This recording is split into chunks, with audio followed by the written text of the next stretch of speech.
Hey, hello, hi, welcome to and or back to the EquiTheory podcast. I am your host, Jill Therese, and this week's episode, I am actually interviewing someone. This will be the first interview of the podcast, and I'm so excited to be bringing you guys interviews, finally. And with Shelby on this episode, it's a bit more conversational, and in my usual style, we go all over the place and tackle a wide array of topics surrounding the controversial practice of stalling. And this will be the first in a series that I kind of want to talk about. I'll probably do some of them by myself. I might have some interviews, who knows, but I want to do a series called Controversial Practices. And if you're listening to this, it's probably already titled that, so you know that. But yeah, we've kind of just like hit all of the marks, and I want to preface this episode by saying at no point was any of our comments meant to shame or make anybody feel less than, or anybody feel like you're doing something wrong by your horse. If anything, if something we say strikes a chord with you, maybe consider it and think on it from a new perspective and see if you agree or disagree. And if you disagree, totally fine. You keep doing what you're doing, we'll keep doing what we're doing. The goal is never to target the person, but rather the practice or the action. And I don't think that necessarily stalling your horse, even if it's 24/7, means that you're a bad person or anything like that.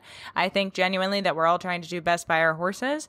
And I want to put that out there before we jump into this episode, because me and Shelby both have very strong tendencies to advocate very loudly about welfare. And I think it's an important conversation to hear, even though it might be a little uncomfortable. But just know you're in a safe space. Nobody's attacking you. But just maybe reevaluate if you're somebody that is really into stalling. So without further ado, let's get on into this episode.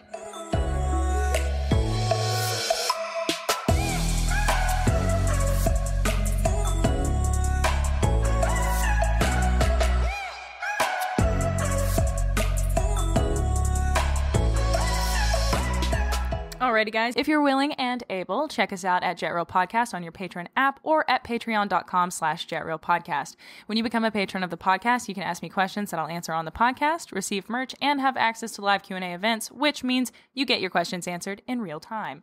At the higher tiers, you have the option for phone call consults with me on air or privately, as well as access to online training with me, depending on your tier. Ooh, fun. Lastly, should you decide to become a patron, just know you can cancel at any time and subscribe and unsubscribe as you please. And if you can't support us through Patreon, absolutely no worries at all. Listening alone is more than enough. And I just want to say thank you to all the current and future patrons. Me and the ponies appreciate it endlessly. Anyway, I'm going to stop talking and we're going to get into the part where I talk about things you're interested in. All right, everybody, I have got Shelby Dennis on the line for those of you who may not know. Shelby, would you mind introducing yourself, telling us a bit about who you are and what you do? Hi, I live in British Columbia, Canada, and I've been riding horses since I was 4 years old, and I'm now 24. And for the last 3 or 4 years, I've been running my own training business called Milestone Equestrian, where I mostly work with thoroughbreds on and off the track, because I also gallop at the racetrack, and then I also specialize in young horses. And I'm very passionate about like equine well-being and how it influences their overall behavior under saddle, and that's something that I'm trying to bring into my program more and more to better the lives of horses. Awesome. I think we're both definitely on the welfare advocacy train. And so For sure. Pretty sure everybody that listens to this podcast is probably semi-like-minded. So so I've got some questions here, and we can just kind of let it flow and see what comes out of both of our faces. So you've become a pretty big advocate about keeping horses in stalls and advocating for turnout. So first, what's your general position on stalling as a practice? The one thing that I'll say that is probably the most radical is that I do not believe that, horses actually need to be stalled. I know that some people How dare you? But I think, I know some horses do freak out when you put them in turnout, but it's, the same thing as, a dog with separation anxiety. It's something to work on behavior-wise. So I don't think horses need stalls, but I understand the convenience factor of them and, how they might be necessary for show horses sometimes.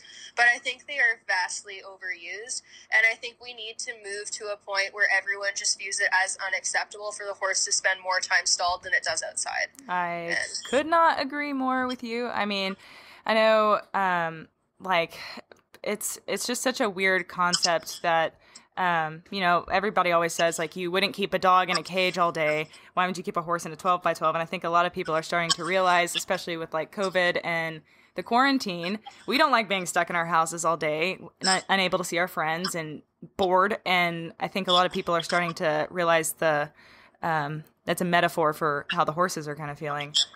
Oh, for sure. And I think that, like, the thing that I've noticed the most is, like, a lot of people that do stall their horses too much, they'll be the same types of people that would advocate against people getting, like, working dogs and keeping them in apartments or kenneled for too long. So there's a lot of cognitive dissonance for some people. Yeah, but, and I think more and more people are starting to wake up about it because initially, like, when I first started on this tear about Turnout, like, several years ago now, like, I got so much backlash all the time, and now I still get it, but it's less. I definitely relate to you in that regard, because the positive reinforcement thing is also, it's the same thing, you know. I mean, people do things to horses, and then if you flipped it to a dog, Archie, I told you not now, go away. He said, I need my voice to be heard. But, like, you know, when you point out, would you do it to a dog? They're like, well, okay, but dogs are different. And that's the way that you reduce the cognitive dissonance, because you can't simultaneously treat an animal in an unethical manner and say that you love them and they're your whole world. You would take a bullet for them and then treat them like that. So the only way to relieve that is to say it's, you know, it's not hurting them. Yeah, and I think it's weird because, like, with dogs, in my opinion, it would be more justifiable to be harsh on them because they're predators. So in theory, they would be more likely to be aggressive than horses would. And I'm not saying that people should hit their dogs. Right. I'm just saying that from a logical standpoint, it makes even less sense to hit a flight animal. Exactly. And get super mad at them. And and I mean, I'm with you. And it's horses work off of two main things: food and fear. And so we often obviously take the fear route in lesser forms, but this is not that podcast. Oh yeah, no, we're sidetracked. Welcome to it. I guarantee you it will continue to happen, but that's okay. Oh, for sure. Two people with ADHD in one room. No joke. Okay, so secondly, let's talk about how you keep your personal horses.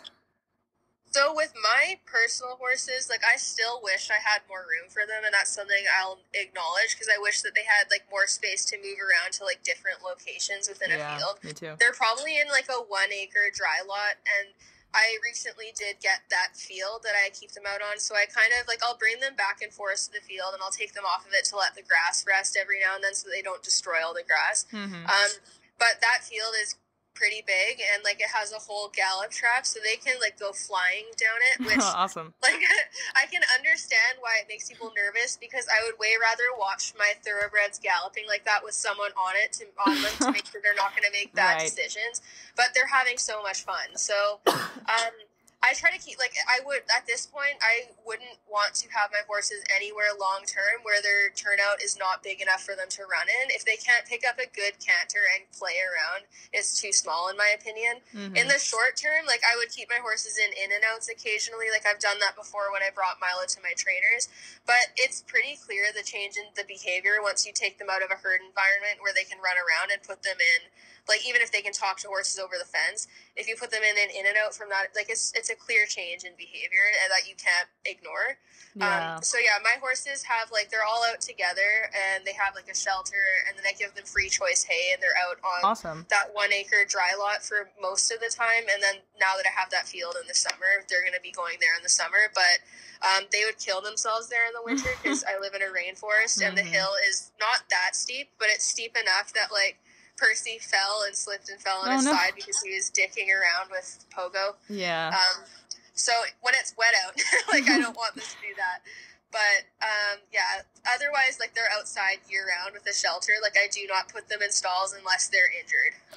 Yeah, and, I mean, I'm pretty much the same here. You know, it's not my facility, but in recent years, I have, like, decided I literally refuse to move from here until I can get a place where I know that I will have control over her feed and her turnout, and the space and who she's with and things like that, because like I cannot fathom going to another boarding barn. The one I was at before I moved here, she had a stall and it had like a turnout, and I'm so bad at estimating like distance, but I think it was probably like, I don't know, 70 meters across or something like that. And American metric here, and the only reason is because I can estimate, because I know how big a 20-meter circle is. That's about it. But so I mean, that was absolutely not enough. I mean, she could not take off running, and the paddock she's in now is still arguably too small, but she is barefoot, and all of our other fields get so wet, and it's evident in the horse's feet, and they have to be on a tighter trim cycle, and it's just it's very stressful. But I mean, I don't know.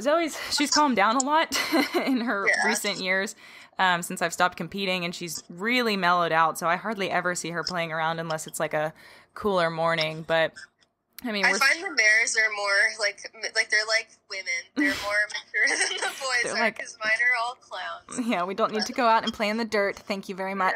Yeah. Yeah, I mean, obviously I would like it to be bigger and for them to, like you said, have some terrain to deal with, some different like places to explore rather than just, you know, a big square. But it's also difficult because we had like a super wet summer last year, so we couldn't plant any grass. So everything is dead and just weeds, and it sucks, and it keeps raining. So, I mean, every time we try to go to plant, it rains, and to get rid of the weeds, you have to take the horses off the paddocks and do pesticides, and that's dangerous, and we don't have enough room because we have way too many horses here, and Arkansas is not a buyer's market. So it's a mess, but we're doing the best we can, and I mean, that is, you know, that's all you really can do. Yeah. Because it does depend on region. Like, if I were to move to Alberta or, like, even further up north in BC, my horses could be out on hundreds of acres. Mm-hmm. But I live, like, near the city-ish. I'm still out in the countryside, but I'm still close to the city. And, like, I'm actually considering moving into the interior eventually so that they can have that. Because I can't get that here unless I can spend $4 million, which, of course, is not going to happen. Yeah. But it's hard because then, like, the ability to work changes the further out you go, because you wouldn't have as many clients. So right, and that's where I'm thinking because I have been to both Colorado and Florida in recent years, and I have learned that my skin absolutely cannot handle it because I just break out in eczema, which is fantastic. Thank you, immune system. Oh, no. But Texas seems to be okay, and Texas has a huge, you know, horse industry, and they also have a ton of land, and it's all different depending on what part of Texas you're in. And so I'm also considering moving so that I can have a place that, you know, is A, land is cheaper, and B, I can actually have land. Because like I said, I cannot imagine moving somewhere. Like, if I have to move and I can't get a place, whether I buy it or if I rent it or board, like, if I don't have control over Zoe's feed and how she is handled and her turnout and all of that, like, she'll stay here. If I absolutely have to move. That's where I'm at too. Like, I had someone say to me, like, I was having a debate about turnout with someone that didn't agree with me, and they said, like, well, what would you do if you had to go to university across the country and your only options were to install them? And I straight up said, I was like, I wouldn't bring them. Exactly, yeah. I'm with you. They'd stay home.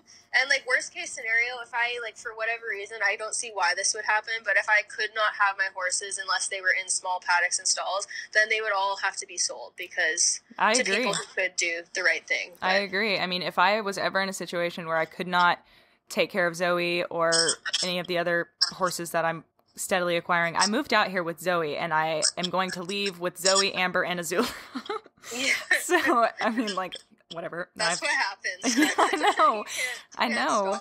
That's how my boss ended up with 50. So yeah. Oh God. She's like, it's going to happen to you too. And I was like, no, yeah.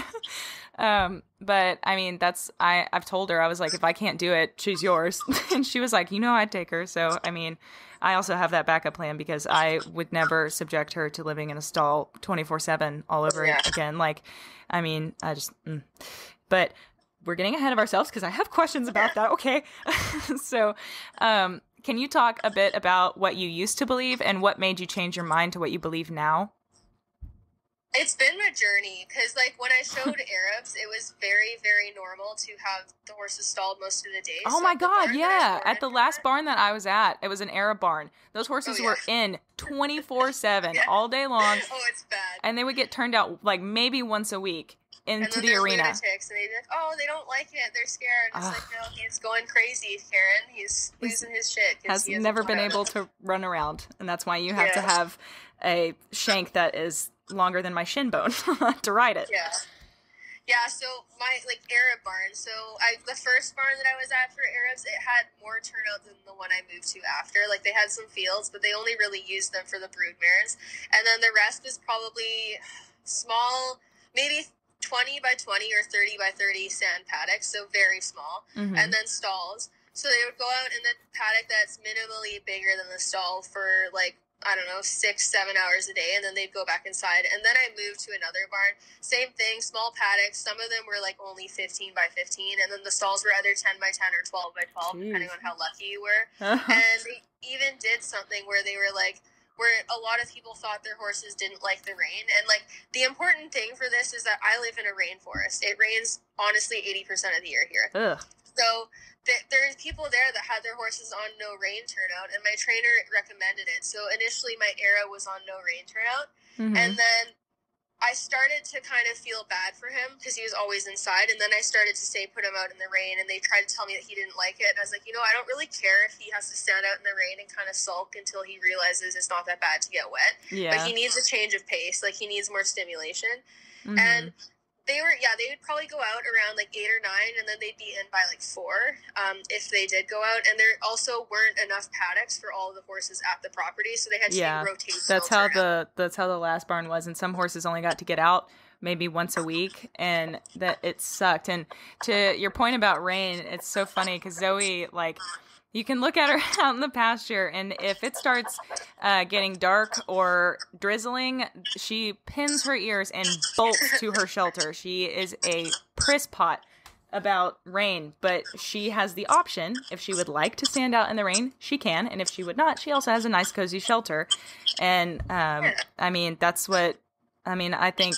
At least if you have your horse out on turnout, they definitely need shelter. The thing that makes me the most sad is when horses, you always see those backyard farms, where somebody's just got I don't know, basically a dog pen in their backyard that's got a horse, and there's no shelter, no friends, no nothing, and you're like, oh my God, that horse is going to kill itself. Yes.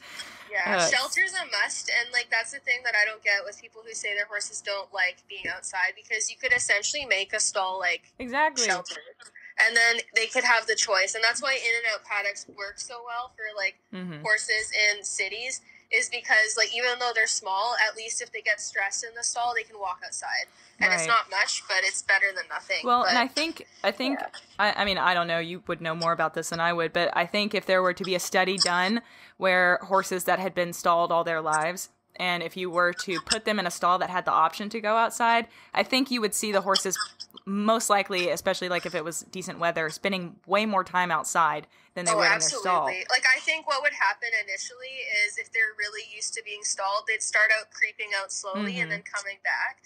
And eventually they'd extend their horizons to use the whole field. And that's the thing. I've said that to people before that are my horse doesn't like being outside. They love their stall. And I'm open the door and see what happens. Leave the door open. Right. I doubt they're going to stay in the stall. It's the same thing. If you were raised in your house for all your life, freaking Rapunzel, I don't know if you've ever seen Tangled, but she's I would like to be outside of this tower. But, you don't know what's going to happen, but steadily you go further and further. I didn't mean to make a point with a Disney princess, Jesus Christ. Yeah. But you would be I'm going stir crazy. I would like to see what's out there, and it would be scary at first, but then you would realize all the awesome things that are out there, and the freedom and the ability to move. Yeah, I think that's the biggest thing, is that people aren't patient enough to let them settle in. And the one thing people need to consider is that a horse going, most stalls that I see don't even have bars between them, so we're talking fully boarded walls with bars only at the front.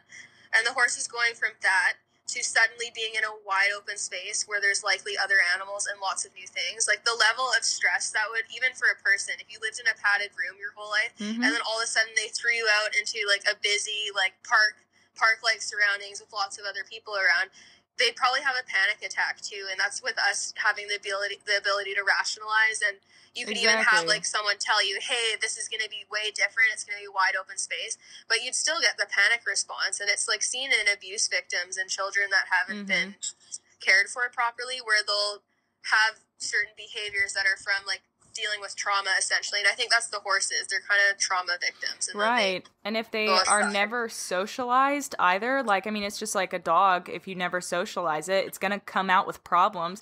And that may lead you to believe that your animal does not like being outside or being with other horses. They can't get along with other horses, but it's likely due to the fact that they've never had to experience it before. Oh, for sure. Frightening. Like, even stallions can go out in herds, and that's something that a lot of people do not realize, is that, like, a horse being a stallion isn't a reason to isolate them. Like, you need to be careful with their turnout, and you need to not probably paddock them next to mares.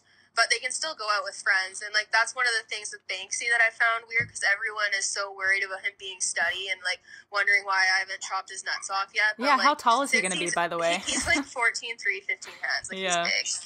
But, like, he's out with other geldings that put him in his place. And he's not, like, he doesn't even know what girls are right now. Right. So well, and that's the difference. We have two studs here right now. One is not ours, and one is ours. And the one is, like, in his 20s, that's ours, and he has never been out with another horse before. And the times that he has been, like, I wasn't here for it, but allegedly it was quite the bloodbath, and it was gelding versus stud. There was no mare involved, but I mean, he just doesn't know how to interact with other horses. And yeah, I think that's why it needs to happen early, especially for stallions, early in life. Yeah, I mean, if you were to keep Banksy as a stud, he would probably be fine to be out with all your guys for the rest of his life. But I mean, I feel like it sucks. But I mean, they're both in paddocks and they're next to other horses, but they just can't touch them, which absolutely breaks my heart, because that is not how horses are designed to live. And I mean, it would be like us. I mean, if you could never talk to another human, you could just see them, like, that sucks. Yeah, it's like seeing someone through a glass, like, soundproof window. Yeah, and you can't get through. Yeah, it's sad. So anyway, it got you off track a little bit. So a bit about what you used to believe and what made you change your mind to now. That's where so the biggest change, I would say, like, this is before I even, like, was starting to look up studies, but I eventually got pretty burnt out showing the Arab circuit, and I moved my horse away from a show barn to, like, just a kind of backyard boarding barn that it was on, like, I think it's on, like, 40 acres. So it had, like, big turnout fields, and then when the horses did come inside for dinner, they always had in and out paddocks, but they'd be out in the field all day. And my Arab went from being something that, like, every day when you would ride him, he would spook at the same end of the arena, and he was a bolter as well, so every now and then he'd just bolt on people. He went from being like that to being, like, completely beginner safe, not spooking at anything, like, really, really easy to work with and ride. Yeah. So it was such a stark change in behavior that, like, you can't ignore that, you know? And the only variable that had really changed drastically was that he was actually going outside. Right, and it's kind of like how people say, like, you know, OTTBs are insane because they're all hyped up and they live in stalls, but those horses see more than most horses do in their entire life at the track, and so they get habituated to all of the excitement going on, and when your horse is outside, he gets used to noises and cars and people and stuff, whereas in the stall, he's, you know, very safe and everything is sheltered, exactly. And well, and the thing with racehorses too is that in the off season, like, this is why, like, I don't agree that racetracks shouldn't have, like, at least in and out paddocks. Yeah, I so wish they did, but it's my thing with the racing industry is that most of the trainers I know, all of their horses go out on large turnouts for the whole off season, whereas, like, a show horse doesn't generally get that. Like, if the owner's keeping them stalled or in a small paddock, they usually do it year round because they're too worried about them getting injured. So they don't get the same level of freedom even. And their careers also span way longer. Right. So they have to deal with it for years and years. Right, especially at, like, the upper level dressage and show jumper barns. They, you know, for some reason I think eventers tend to be like, it's fine, leave it outside. But there are some that leave them in stalls. But I think mostly the jumpers and hunters and dressage, those ones tend to be more keep them safe. Don't let them get hurt or dirty. And, obviously not everyone, but they have long lasting careers, like you said, and it's not just the couple of years that they're good for racing, and they often live their entire lives in stalls. And, it sucks for the thoroughbreds at the track. Cause here, we have the big track Oaklawn, and, it's like they just have a bunch of barns with a bunch of stalls, and that, like you said, I really wish that they had turnouts too, but it's, money, land issues. But at the same time, at least those horses are getting out every day and getting exercised for, an hour. Yeah. It's something. And they hand walk them a fair amount too. I don't know, it's something that I would like to see change, but the difference, I guess, is that a show jumper could find a barn that they could turn their horse out at, whereas the racetracks here, none of them have turnout. Right, and our trainers do the same thing that you're talking about. They're all turned out in the off season, and they all have space and get to be horses. But I wish we could work on that. But it's a money thing, and like you said, you have an option when you just have one horse versus 50. But so I guess we can move on to, I have a list, but I would like for you to mention some of the problems that you see with stalling, like some of the, issues that come with it for the horses. So there's lots. So the biggest thing is that if you were to walk through a barn of stalled horses, there's going to be a very high percentage of horses with vices. Right. And this goes through any barn. It doesn't matter what barn you walk through. It's all of them. If the horses are stalled most of the time, they're going to have way more vices than any barns. And these can be weaving or cribbing, stall walking, wood chewing, just pinning their ears at people, trying to bite them when they walk by, showing aggression to other horses when they walk by, pawing at the door, rearing up over the stall walls, all of those things. You'll see the occurrence of those things way more in barns that do not have adequate turnout than you will in turned out barns.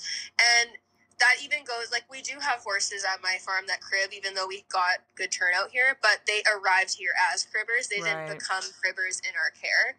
Yeah. And the biggest thing that I noticed, with that I read a bunch of studies on it, and it's a proven thing through study that stalled horses have more vices, and stall vices do not exist in the wild. It's something that we've created from stressing out horses too much. That makes perfect sense. And it would stand to reason that there's also a high, if not near total percentage of those horses probably have ulcers. Oh, and I think it's 75% of all competition horses have ulcers. Yeah. Unless they're being preventatively treated. Yeah. And that's what I've noticed is the trainer that I've worked for the most at the track, she has her own farm. So what she would do is after races, she brings horses home and puts them out, and they get to go out in paddocks and just kind of decompress at the farm. Mm-hmm. And her barn, I have never seen any of her horses crib if she's had them since they were young. If they started out their racing career with her, they do not have stall vices. Mm-hmm. The ones who do are all the ones that arrived after.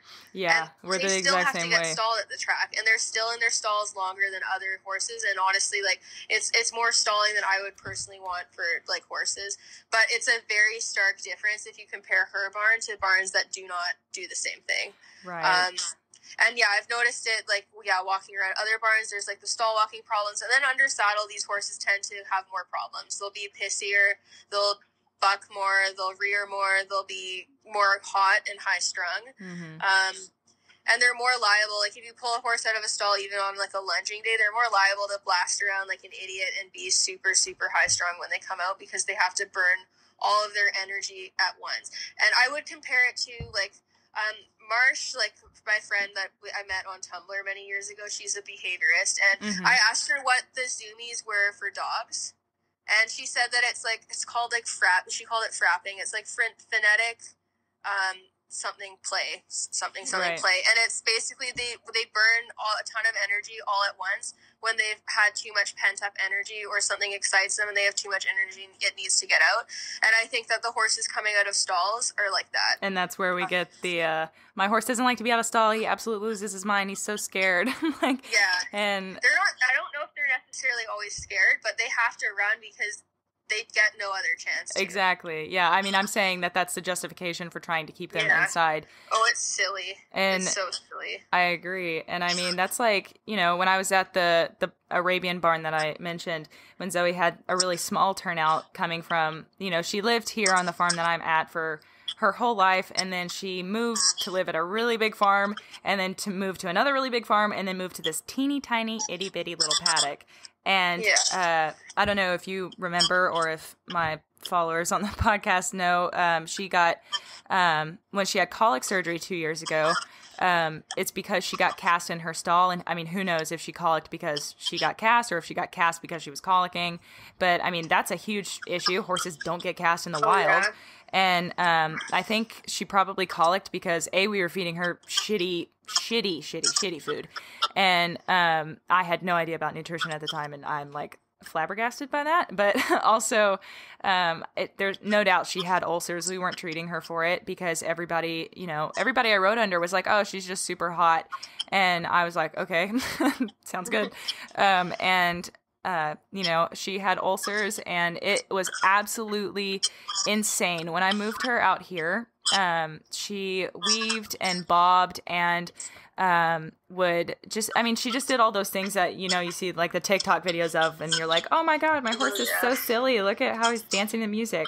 And it was so annoying to me at shows, you know, because I'd hang a stall guard up so she could see out, because I mean, they're often those boarded up stalls, and she would just bob and weave, and when I would come back, people would be standing there like nodding at her, being like, yeah, yes, you're so pretty, yes. And I was like, please go away. She's stressed. Yes, I was like, please stop. And when I moved out here, I kind of knew that, but I still kind of thought it was funny. And it was interesting because she was only on turnout, like in the winter, she would go out during the daytime and in at night, and then the reverse in the summer. But right before she got brought in, she would weave like uncontrollably, and just like, I mean, she would just stand at the gate an hour before she was supposed to get fed, and she would just put her head over the fence and weave back and forth and back and forth and back and forth. And at shows, she would, there's a video in one of my Texas Rose vlogs where she is standing in the corner of her stall, like bumping her nose against the wall, like an insane asylum patient. And I was like, oh, we've lost her. Like, she's acting crazy. But I didn't think anything of it. And I mean, and it's so fascinating to me that she was still outside when she was weaving, but she knew she was about to come in, and it was making her anxious. And now that she's outside 24/7, and still, I mean, she gets fed at the same time, but she doesn't weave before she gets fed anymore, unless the dude that feeds is late or whatever. But then she gets a little anxious. But for the most part, she has completely stopped weaving because she's outside and she's not anticipating needing to be brought in, and it doesn't make her anxious anymore. And weaving, like, I don't know if most people know, it's like really, really bad for their joints and legs, and they go catatonic when they get, if they're bad enough, like don't see anything. Like, you could walk beside them and they'd weave into you. Like, they're really bad weavers. It's bad. Yeah, and Zoe was like that. I mean, you could walk up to her and she would just knock into you, and she'd flip her head and stick her tongue out of the side of her mouth and do like a jaw stretch, and it was just like, and I just thought it was funny. Because I mean, that's what you get taught. People compare it to dancing, and it's because we're so poorly educated on horses from a behavioral and like physiological 100%. Perspective. Like with the colic thing, that's one thing that I forgot to mention for your question. Is colic's the number one killer of horses outside from old age. So they're most likely to, if they're gonna die early, it's most likely to be because of colic, and the rate of colic absolutely skyrockets with like however long they're in a stall, it goes up. And so we know this. They found this in studies too. And like the reason for that is because they don't have the same range of motion to kind of walk around and graze, and they're also stressed. So they're more likely to have problems from being stressed, and like colic is one of those huge risk factors. So for people, like a lot of people say that they don't want their horse to get hurt in a turnout, but they're more likely to have to die early from colic than anything else. Yeah, well, and not only that, but like you don't want your horse to get hurt in turnout. But if your horse isn't like spends most of his day not using his body, he's going to become fragile. And you don't like, I mean, you know, every conditioning book I've ever read is like maybe for like 20 minutes once a week, you know, take your horse for a jog down concrete because it helps firm up their bones. I don't know if there's any evidence to that because I have not fact checked that. But I mean, like to some degree, you need a little bit of impact training to help the body adapt and, you know, tear those muscles and then rebuild and make it stronger, blah, blah, blah. And when they're in a stall all the time, they can't do that. And that's why I think you get a lot of upper level horses in, you know, when they're stalled, that they end up with a lot of soft tissue injuries. Oh, yeah. I think that, too, could be related to the reduced circulation from standing around. Like, I'm not a doctor, but I would assume if they're not properly circulating their blood in the same way they could if they're moving around all the time, then the tendons would be more susceptible to injury. Yeah. And, I mean, and also, like, as far as body functioning goes, like a lot of people avoid turning horses out when it's cold because they think they'll be warmer in the barn. And that entirely depends on if you have a heating unit in your barn. If you don't, and it's not insulated, like we had, like at the Salem, the barn I was at for the longest, it was like, concrete bricks. And I had Zoe inside, you know, during the winter, and I was like, oh, it's warmer. It's definitely not warmer in there, not significantly anyway. And when horses are able to move around and have space in like a paddock, they actually stay warmer because of their body heat. And they're generating the funny thing about that is that, like biologically, horses cope way better with, like, the cold than they do the heat. So it's a funny thing that people fixate on because they're more likely to have problems from going and showing on a hot summer day than they are from being turned out in the winter. Right. Like, and I live in which Canada, one are you more likely so, like, to do? like, people have their horses out in Alberta in like -40. And like which is ridiculous to me, by the way, just throwing that out there. That doesn't compute with my brain. Because I mean, I would die there too, because it does not get that cold here. But no, the coldest it gets here, I could not tell you what it is in Celsius, but in Fahrenheit it is like maybe 19. Sometimes we hit that. and I mean, it's below freezing, but it's still not as cold as it could be. And everybody's like, Southerners don't know what cold is. I'm like, and that's the thing. I mean, with the horses too, we think that their bodies operate the same way ours do. So if you walk outside and you're cold, you're like, oh, my horse needs a blankie and he needs to be brought inside. And it's like, they have a layer of, like, they have a coat. Also, they're not designed for that. They are outdoor animals. They are designed to be outside. So they're not going to be the same temperature you are. And it's not a very good basis for whether or not, the horse should be outside if it would be better off. But I'm trying to think. Some other issues that I have listed here are not access to constant forage inside. I mean, like, I know our horses that are stalled here because we don't have enough hay. Because, I mean, like I said, the winter, or I mean, oh my God, oh my God, I'm having a stroke. What season? When it rained in the summer, we did not get good grass growth. So, like, there's a hay shortage. Last year we had to, like, import from Arizona and New Mexico because there was no hay. And so our horses that are inside, they get, 2 flakes and 1 of alfalfa. And it's like, that's not enough for being inside all day. And I mean, like, we have 1 mare in foal in right now because Sterling, our little Appaloosa colt, is his skin is pink. Like, and I mentioned that at one point, and everyone was like, just put a fly mask on him and sunscreen on his nose. And I was like, I don't think you understand. His entire body is pink. And so he doesn't have black skin like normal horses. And so he will sunburn everywhere. And it's too bloody hot here. And so they're inside during the day and they go out at night. And then our nurse mare, Irish, for Astro, she's in during the day because she stopped sweating. So we're like, okay, man. Can't kill the nurse mare. She has to. Astro's already lost 1 mom. Let's not lose 2. No. And then we have the last one, Flit, is inside because of another point that I have later, that there's this idea of, you know, the special horses are the ones that get to stay inside. And I was definitely like that at one point. And then I sort of thought about it and I was like, okay, so why does Zoe get to stay inside, but no other horses get to stay inside? No other horses get blanketed. And like, what makes her different? Like, is she more fragile than anybody else? Or am I just being a helicopter mom? And it almost feels like you're less than, or you're poorer if you can't afford to have your horse in a stall. And oh yeah, they view it as like kind of like redneck. I've found. Yeah. Like, people assume that you can't ride or show well if you care for your horse in the way that's better for them. I know, and I don't know what that. I mean, like it's comparable to the positive reinforcement thing. It's like, oh, you're a pansy tree hugger. Oh, you consider the horse's emotions. LOL. Like you yeah, like make fun of you for caring for your horse. And better. You're like, how is that working in your brain up there?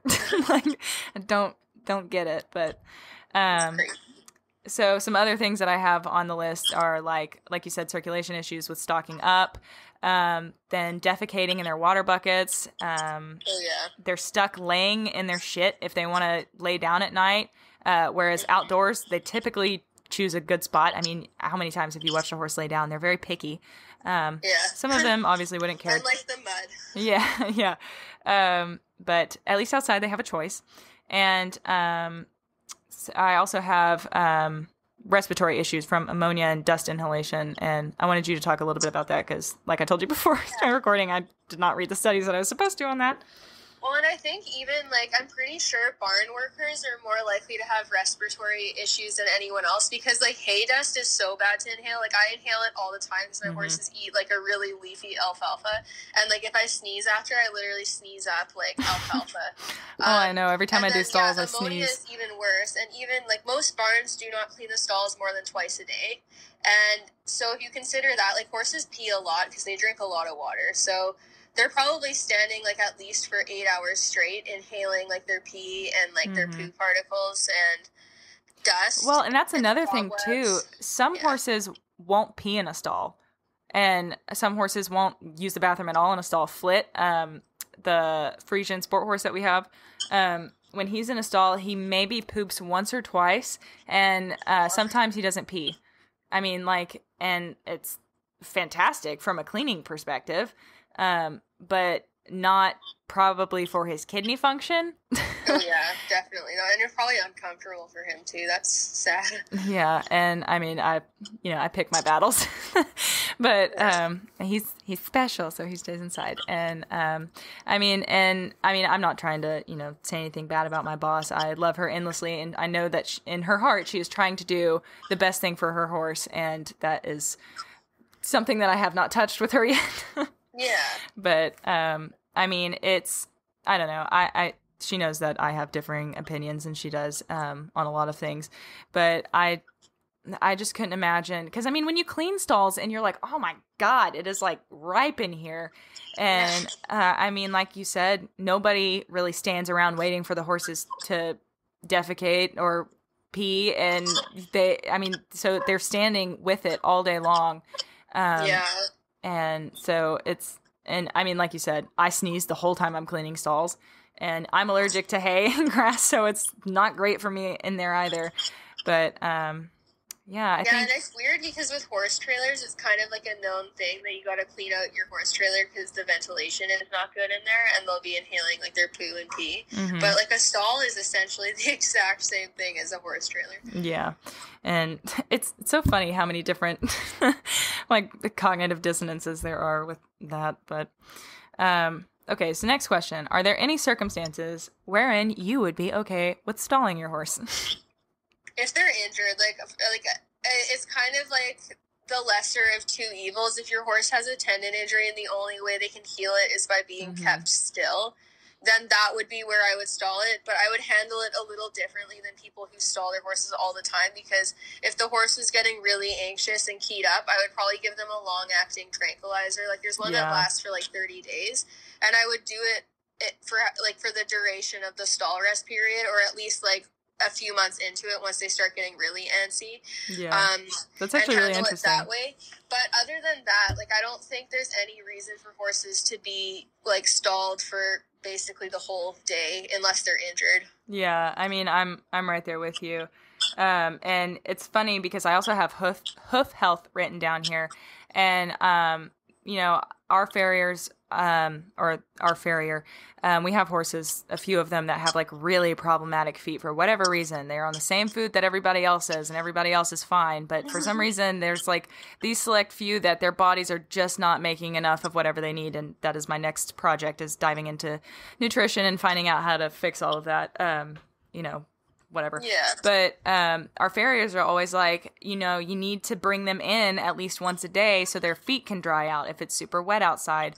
And but it's also interesting because I've been listening to the Humble Hoof podcast, and somebody on there, I forget which person Alicia was interviewing, but they were like, you know, it's when horses have like really bad hoof issues, keeping them inside sometimes is not always the best scenario or like the best thing you can do. Like when their hooves are healing from an injury or something, sometimes being outside is actually better for them because you're keeping that circulation going. And if you build a hoof based on a very fragile and safe environment, you don't really get something that can handle the real world, you know? And that makes sense, yeah. Yeah, and so, I mean, I could not give that in technical terms or explain under which circumstances, which particular injuries that would be, you know, the best route, but it's something to consider and like talk to your vet and farrier about. Yeah, and with the hoof thing too, I would say like in the long run, the way to handle that would be the best for the horse, I think, is really considering putting in a lot of money to get like good drainage and good footing, or building like a larger shelter and then putting their hay in the shelter where it's dry, and then they can stand in there for more of the day. I don't know, because like here, like it's hard because it rains all the time, so we do get a lot of mud, but since it's a rainforest, like people literally couldn't turn their horses out for most of the time if they were trying to avoid it. So I think like obviously those things are expensive, so it's easier said than done. Right. But that would be the long-term goal. I think that should be for everyone if that's one of the problems that they run into. Right. Well, and I mean, like, if I saw, sorry, I just choked. I saw your post about Milo's feet and his barefoot journey, and Zoe's journey has actually been like almost identical because her feet were getting really bad, and then I pulled her shoes, and I mean, I probably did not go about it in the best way because I didn't know what I was doing. I was just like, let's try barefoot. And that's what we did. And she actually like really was never sore. I mean, it was maybe like a day or two. And you know, when she walked on rocks, she'd be really tender-footed, and now she just like I mean, she has a huge hoof wall now. It looks like she has a shoe on. I mean, she's grown so much hoof, and her heels are still a little underrun, but like thoroughbred, but we're working on it. And so, I mean, my point in saying that is that like you live in a very wet environment, and we get a lot of rain here too, but our horses' feet are still fine. So that's where I'm kind of like, it's not always the environment. I think it also like the horses that are having really bad problems out here, I think their bodies aren't getting enough of whatever they need to make their feet healthy. And because, I mean, you know, like you said, if the horses had to be inside to avoid the rain, you know, they would never. But both of our horses' hooves are proving that that's not the case. And with Milo especially, like, since his soles were so abnormally thin, like, the average horse my vet told me has, like, 15 to 20 millimeter thin soles, and his were 7. Yeah. So if he can do it, I do think that a lot of horses could, but I think that people lack the patience that it requires, because I did have to give him, like, 3 weeks to a month off. Right. But in the grand scheme of things, that's not very much. So right. Well, and with Zoe, really too. Care. I mean, I wasn't riding her when I pulled her shoes, and that's pretty much why I did it. And, you know, when she would throw shoes, it would tear her feet up, and I was like, why do we even have them on? I'm not riding. And I know that, like, barefoot is not an option for everyone, and this is also not an episode on hoof health. I have one of those coming. Yeah, I mean, I think it entirely depends on the horse and the circumstance and everything. But yeah, for sure. Some other reasons that I have for being okay with stalling is quarantine. We've had. Oh yeah, that makes sense. Yeah. I was just trying to like hit every bullet point because you know I get emails if I skipped a point. And then I wanted to ask your opinion about horses that are dealing with obesity and dry lotting and things like that. What do you think about that? I don't think obesity would be a reason to stall because they would get less exercise. So I would say the solution for that would be a dry lot or get like a really good grazing muzzle and keep it on them all the time. Like get one that they can drink out of and that they can wear comfortably all the time, and then it really limits their intake. Yeah. But that is a hard one. But like in the long run, like I do think that like the goal, like the horse isn't going to be happy long term if they're not out. So I would try to use every solution possible before stalling. Yeah, I agree. So, okay, next question. How do you feel about places that don't have a lot of land, like big cities? Well, my opinion on that, because I've been asked this before, where someone is like, what if, like, you can only have a horse stalled 24/7 in your area, and people aren't going to like what I'm going to say. I know, I'm kind of with you. I think that if you want a farm animal that badly, and you do not live in a place that's suitable for a farm animal, then you need to move. If you want it badly enough, you'll move to accommodate the animal, because it's not fair to the horse to have to put up with completely neglectful circumstances, which would be like stalling 24/7 is neglecting their need of freedom and forage and friends, all three of them, unless they get hay 24/7. But it's neglecting a pretty basic biological need for horses. So in my opinion, I don't think animals owe us being like upset and stressed just so we can enjoy them. I think it's really selfish, and there's no way around that. It's selfish if they have to keep it in the city. Like, I don't know. I lived in the suburbs, and there was no horse places where I lived initially before I moved, and I would drive 40 minutes to go to the barn. Me too. So I think, like, either move or just get comfortable with traveling to go to the barn. Yeah, and I mean, I hate to say it because I know it's going to upset a lot of people, because I mean, a lot of the responses that I got when I asked people what they thought about, stalling horses, that a lot of people were like, well, I live in an area where it's not an option for me to have my horse outside, so we're all doing the best we can. And I agree to some extent, and I understand, but it should be a temporary situation, not like you shouldn't get complacent with it, because it's just not how horses are designed to live. They don't have very many basic needs. In actuality, they're very simple animals. They require less care and maintenance than cats and dogs do. I mean, you can just put them in a field and feed them. Like that's all you have to do. But they need buddies, they need space, they need food, shelter, and water. That's it. Yeah. It's the same. And I think like the way to put it too is that like I don't think anyone would want their dog or their cat living alone in a 12 by 12 room for the rest of their life. So I don't understand how we went so far wrong to be okay with it with horses.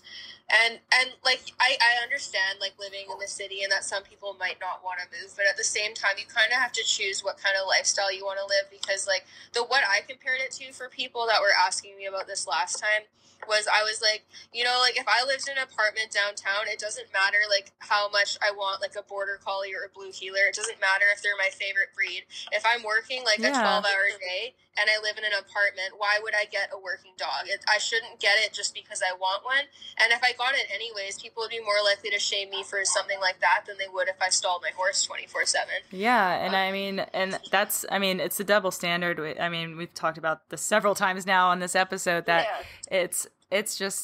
it's not only a double standard between different animals, but also in different circumstances. Like, when you go to a show, you're like, oh, I need to get my horse out of the stall and walk them around because they're going to be in all day. But when they're in for, a half or 3/4 that amount of time, normally when they're at home, you don't get them out and walk them. I mean, I don't know. I tend to agree with you, and I'm kind of like, if you live in an area like that, take lessons. Don't buy a horse and bring a horse into that circumstance where they can't have buddies, they don't have access to free space.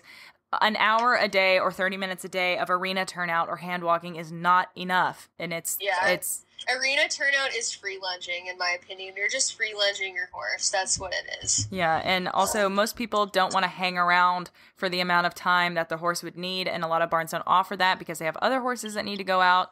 And so, I mean, controversial, I'm sure, and it's going to upset and make some people feel guilty and bad about it, and that's not... Well, and I don't say it to guilt, and I know, like, it's impossible not to feel guilty, but I guess, like, the one thing that I think people need to consider is, because we all would consider ourselves horse lovers. Exactly. But if you're putting your own needs and wants, like, it's not a need. No one needs a horse. You want a horse for a personal enjoyment. It's a luxury item. Mm-hmm. And, well, not item. It's a luxury in your life.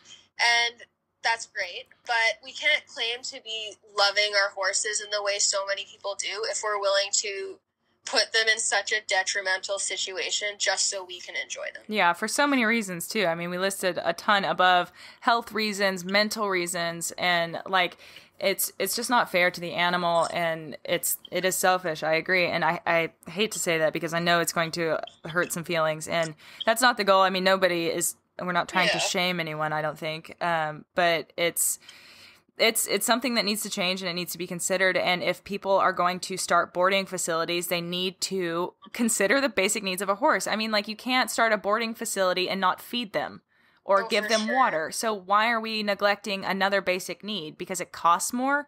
And, like, I mean, a lot of barns, you know, they do neglect the feed, and they feed shitty feeds like my last one did. And they also neglected the space. And it's just like, I think it's because the animal won't, or the chances are not, definitive that the animal will die if you don't have them or give them buddies or allow them space. But if you don't feed or, water, they might. But I mean, then you end up with horses like Zoe that, thank God we had insurance, otherwise she would be dead. So, oh my gosh. And it's, well, and the hard thing is, like, most of the worst problems related to stalling too much are mental. So they're not usually as blatantly obvious as it would be if your horse just suddenly turned into a skeleton. Yeah, and I mean, and to that, to the cognitive dissonance point, you can't look at your animal, say, I love it, keep it inside and watch it bob and weave, and like understand that that's a stressful behavior. The way to reduce the dissonance is to say that the horse is playing, or they're being silly, or they're goofy, or neurotic, or whatever. It's not a bad thing. Because if it was a bad thing, then you would have to face the reality that the animal is not happy, and you would have to. That's the thing. Like, I don't know. Like, people like that don't want to come to terms with it. They're more of a problem than people who have their horses in the same situation but know that it's a problem, because if you acknowledge it's an issue, you're more likely to try to take steps to make it better. But if you deny it, you're not. So, like, if anyone feels guilty, I would just say to do the best you can until you can find a better situation, and that you're being a good horse owner and doing better by your horse simply by acknowledging the problem in the first place. Right. I mean, and you're probably going to take steps too, if it's stuck in the stall, to make that better and dedicate time out of your day, whether it's inconvenient or not, to have the horse, hand grazing for hours. Like, you can't, you have to take on that responsibility. Like you said, if you got a really high energy dog breed, like I did with Mila, I had to let her out and I had to go sit outside with her and supervise for hours because I could not just leave her stuck inside all day. And it made me a real fuddy-dud at parties because I was like, I gotta go home, gotta take care of the dog. I'm like, can't leave her inside all day. So I think the next point I had was kind of like elaborating on 24/7 forage and turnout importance, because obviously we've been elaborating on turnout importance. You kind of can't talk about stalling without that. But 24/7 forage, I think, is a really big deal because, like I said, most horses, they get hay in the morning, and then when they get turned out at night, they either get hay or they just have access to grass. So what do you think about that? Yeah, I think boarding barns are the biggest problems with that, because most, like, I'm not going to say most, but people that are on self-board and taking care of their own horses are less likely to do, like, the set feedings where it's like the horses get 2 flakes at this time, 2 flakes at this time, and 2 flakes here. And, like, the problem with that, too, is that the flakes aren't always going to be the exact same weight, so they're not always getting the same amount anyways. Right. But I don't like the set, like, feeding schedule where the horse has to go hours without being fed again. And like, even for fat horses, there's a lot of easier solutions to make sure that they have something to nibble on all the time without overfeeding them, because we have slow feed nets and, like, all sorts of things. Yeah. So I don't really think, like, even if boarding barns are trying to save money, there's no reason to make it a situation where the horses are going hours without anything to eat. Right. Well, and I agree. I mean, I know there's some argument on whether or not you should feed horses out of hay bags because it's up high, and they have those nets where you can, like, put whole bales in there. But I mean, if you had a horse with shoes, you wouldn't be able to do that because it's scary. Yeah. But Zoe, I have her nibble net hanging outside. And she's the only horse that has a hay net, and it is the bane of the feed guy's existence. We got into several arguments, and he was just, like, so not willing to do it. But now it's been long enough that it's just a part of the routine. But he was so frustrated that I wanted it in a net. But I mean, I have a horse that, you know, had colic surgery, and I don't know if you know about insurance, but if it's happened before, they don't cover it. Yeah, exactly. I mean, I guess it depends on the policy, but ours, like, she will never be covered for colic ever again. So I am taking every necessary precaution to prevent that from happening, including stopping competing, because my horse matters to me more than, you know, some ribbons and competitions that we lost anyway. But now she has the slow feed net because not only does it save money, you might spend extra time, like I said, putting the hay net up and getting it clipped and shoving the hay in there, whatever. But you're going to end up saving a lot of money because the horses, I mean, every other paddock has a ton of, you know, hay on the ground or smushed into mud.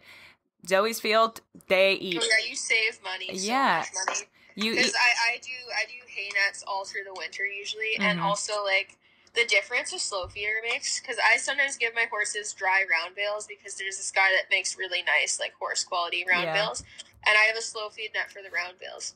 If I put the slow feed net on the round bale, it lasts twice as long. Yeah, and it's significant. And they eat every last bite, and they also eat longer than the others do. Especially, like, thoroughbreds seem to be really I don't want to say bad about doing it, but they tend to pee on hay, especially the ones that have stalls with straw. And they're ungrateful because they've never starved a day in their lives. Exactly. And so, like, when we have round bales in the winter, the horses, they just, when it breaks apart, they just end up pissing all over it. And I'm like, this is not a litter box, ladies. And it's unfortunate because we end up with big, you know, piles of, or big, like, circles of dirt in the ground because the horses destroy the ground on the hay. And if we would put them in nets, but, you know, I mean, it takes extra time and nobody wants to do that, but it would save a ton of money. It would save so much money, yeah. And also it's better for the horses because they don't waste the hay, so they spend more time eating. And, you know, if it's on the ground in flakes, they walk on it, they pee on it, and then they don't eat all of it. So then they're like, okay, well, now I'm stuck without hay, you know? And the idea that, you know, they should just know not to do that. Well, it's an animal. It can't conceptualize. They have no idea what they're doing. Yeah, they don't have future, what is that? God, psychology major over here, can't remember it. No, that's... Yeah, yeah, I mean, they, it's more instant gratification, I guess. I'll just go with the opposite term, but... Yeah, like, they can't know, like, oh, if I poo on this now, that means I won't get to eat it later. Exactly. Yeah. So I think now we can move into my common argument / devil's advocate section. So there are a few here. The argument that some horses just don't like stalling. Shelby, what do you think about that? Am I supposed to do, like, a rebuttal on it? Yes. Okay, so some horses just don't like Turnout, was it? Yeah. Okay, they just don't like... no horse like, okay, they might dislike Turnout, but it's not because they're just going, like, I'd rather not go outside. It's because you've put them in such a stressed out state. You've basically, they have Stockholm Syndrome. Yeah. You've put them in a stall, and they've gotten used to being enclosed in a small area, 4x4 walls, or not, like, 4 walls all attached. It's their perception of safety. Horses. They definitely can't trot around. It's usually quieter in a stall, and then you throw them out in a situation all at once when they don't get any exercise other than riding, and then you just expect them to be calm. It's not fair to the horse. Mm-mm. So for that situation, like, I would say the easy solution for people who have horses that are stressed like that is to, first and foremost, put them out with a quiet buddy, like a quiet horse that's not going to go running around with them if they get stressed. And secondly, constant forage. And then if they're still stressed, then you start the turnout in smaller increments. Well, and make it highly rewarding to be out there. Right. And even then, I mean, you could start so small as like just hand walking the horse and then start turning out in the arena for longer periods of time, and then work up to going out with a buddy, like you said, that's calm for a short amount of time, bring it back in, and then just work up to it and make it a really rewarding experience with, you know, friends that are nice and not going to beat them up, and food that they really enjoy.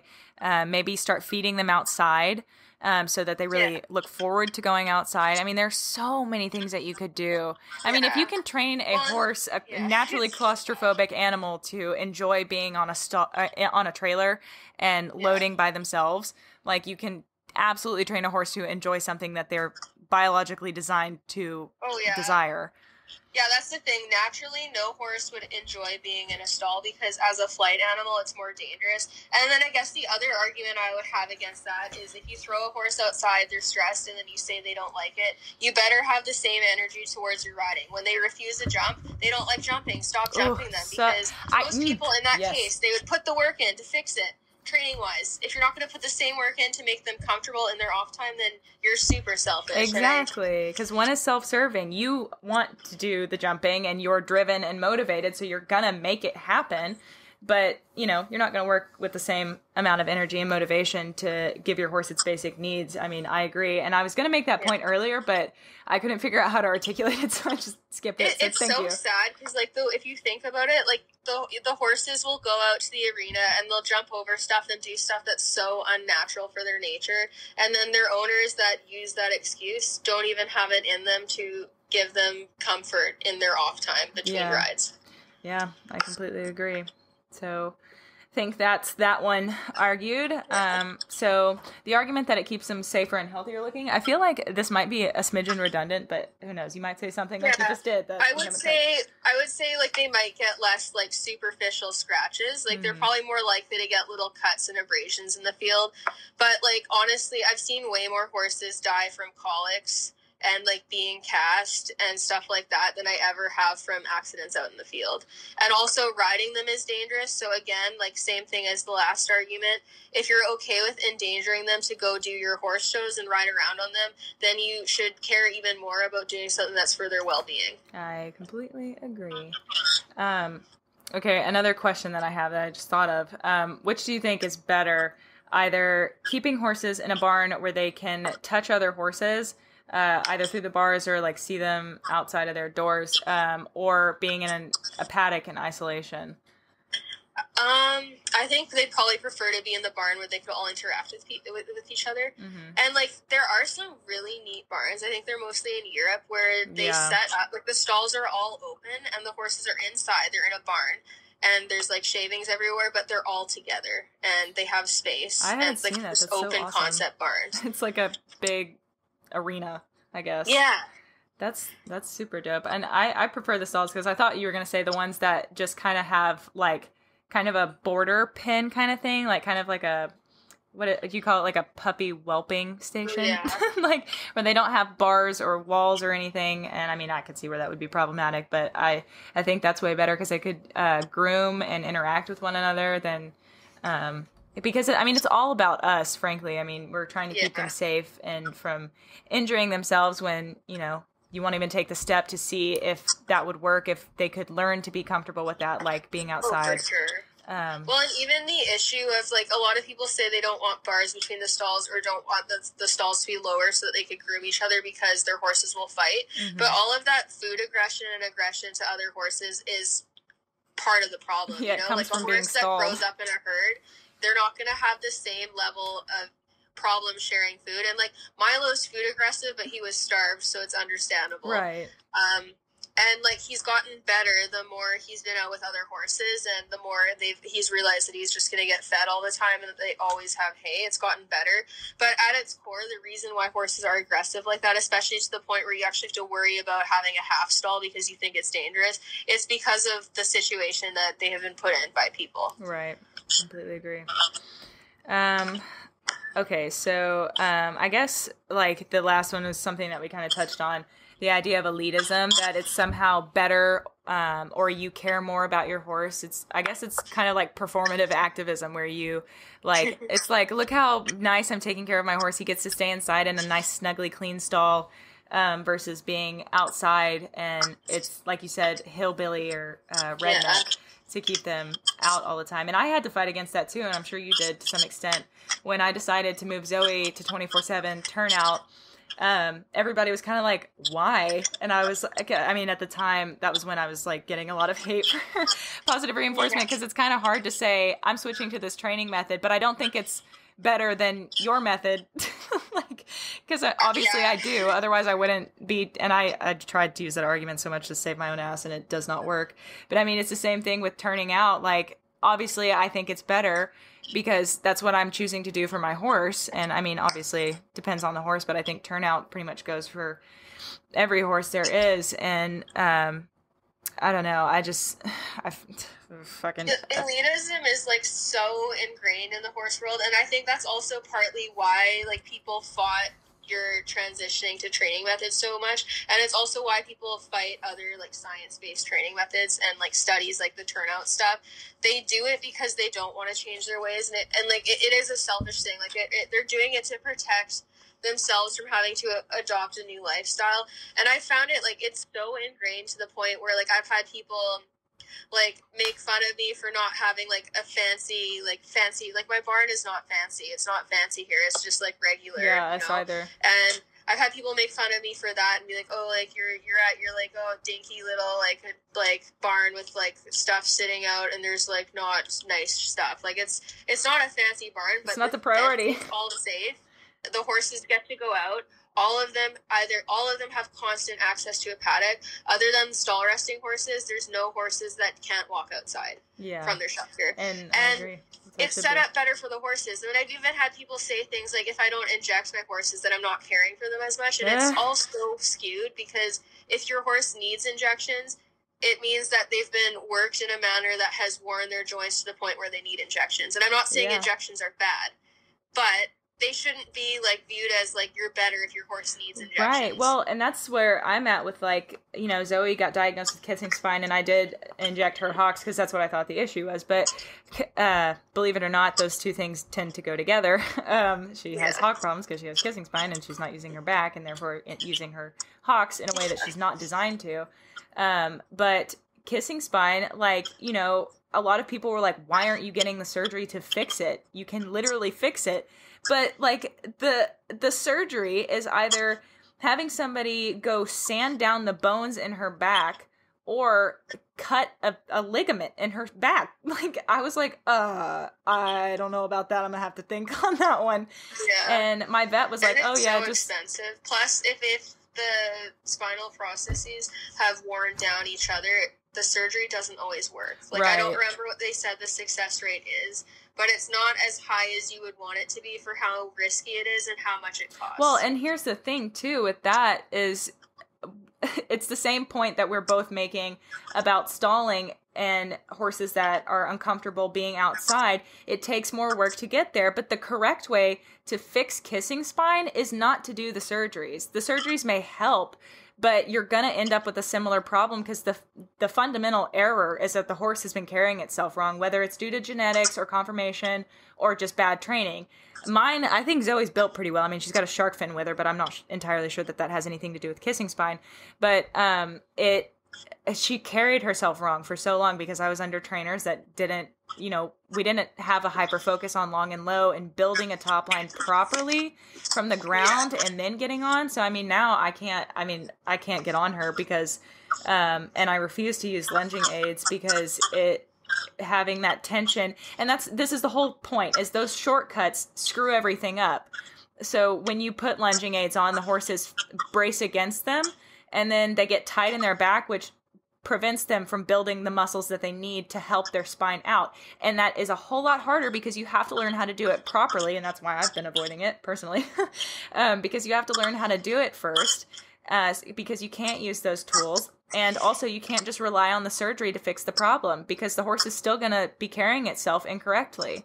Yeah, that's the thing. Like, the surgery, you could just screw it up again if you don't rehab the horse properly. And that's the problem I have with gadgets. Like, I will use side reins when I'm lunging sometimes, but I don't use them tightly. And also, the horse needs to still have a basic concept of softness before you put them on. Like, I would never put them on a horse that braces, because it's not going to teach them anything. And then with, like, under saddle aids, like draw reins and all this stuff, at their core, they're all about just forcing the horse into a certain frame before they're ready to do it. And it's about getting that end result without teaching the animal how to get there. And that's what I like about the positive reinforcement. You work in successive approximations, and it's a lot harder to jump to the end result with that. And because I have a tendency to just want to get to the end goal behavior. I mean, I think we all do to some extent. And so when I use negative reinforcement, I'm a lot more likely to try and push the issue. And so that's why positive reinforcement is so important to me, and it's better for me because, I mean, you can think logically and intelligently that you want to do it a certain way, use positive reinforcement, XYZ, but I also use it as a preventative because I know myself and I know that I'm going to rush it and try to get somewhere, quicker than I need to. And it's a lot harder for me to do that in positive reinforcement, but it's the same concept that it's a lot easier to take the shortcuts and just validate it and be like, oh, well, this is the easier way, this is the best way, and we end up elevating the shortcuts to some sort of elitism. Like, everybody always says you should only ride in draw reins if you have fantastic hands. Well, everyone wants to ride in draw reins to prove that they have fantastic hands. And I think if you have good hands, you should need draw reins. I completely agree.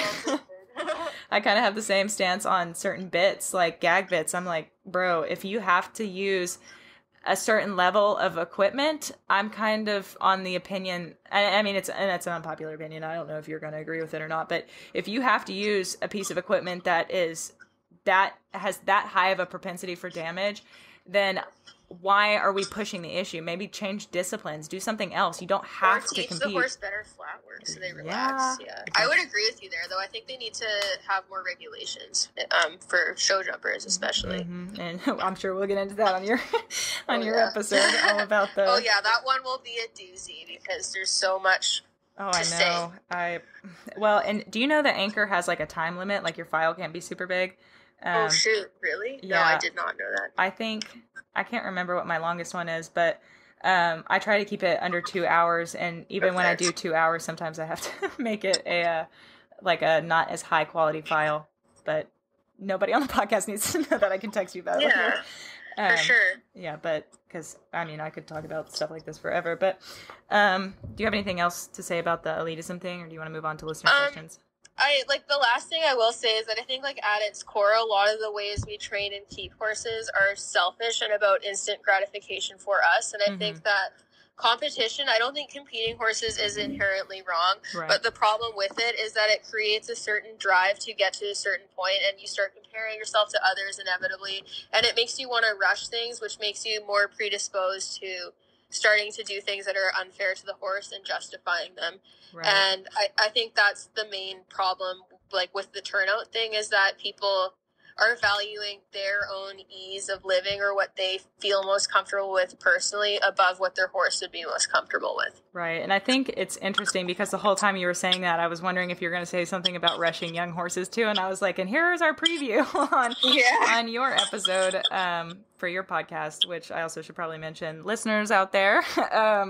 I'm also going to do an episode on Shelby's podcast where we talk about pretty much all things young horses, but it's interesting that it's kind of a pervading theme, like, throughout every aspect of horse training, because I thought you were going to go in that direction and you went in the stalling turnout direction, and it's just applicable everywhere. It's all connected, because I find that a lot of the people who are most inclined to use a lot of training aids or bigger bits are also the same people that don't want to turn out their horses. Right. Yeah. And they're usually the people that depend on the horses for finances and supporting them.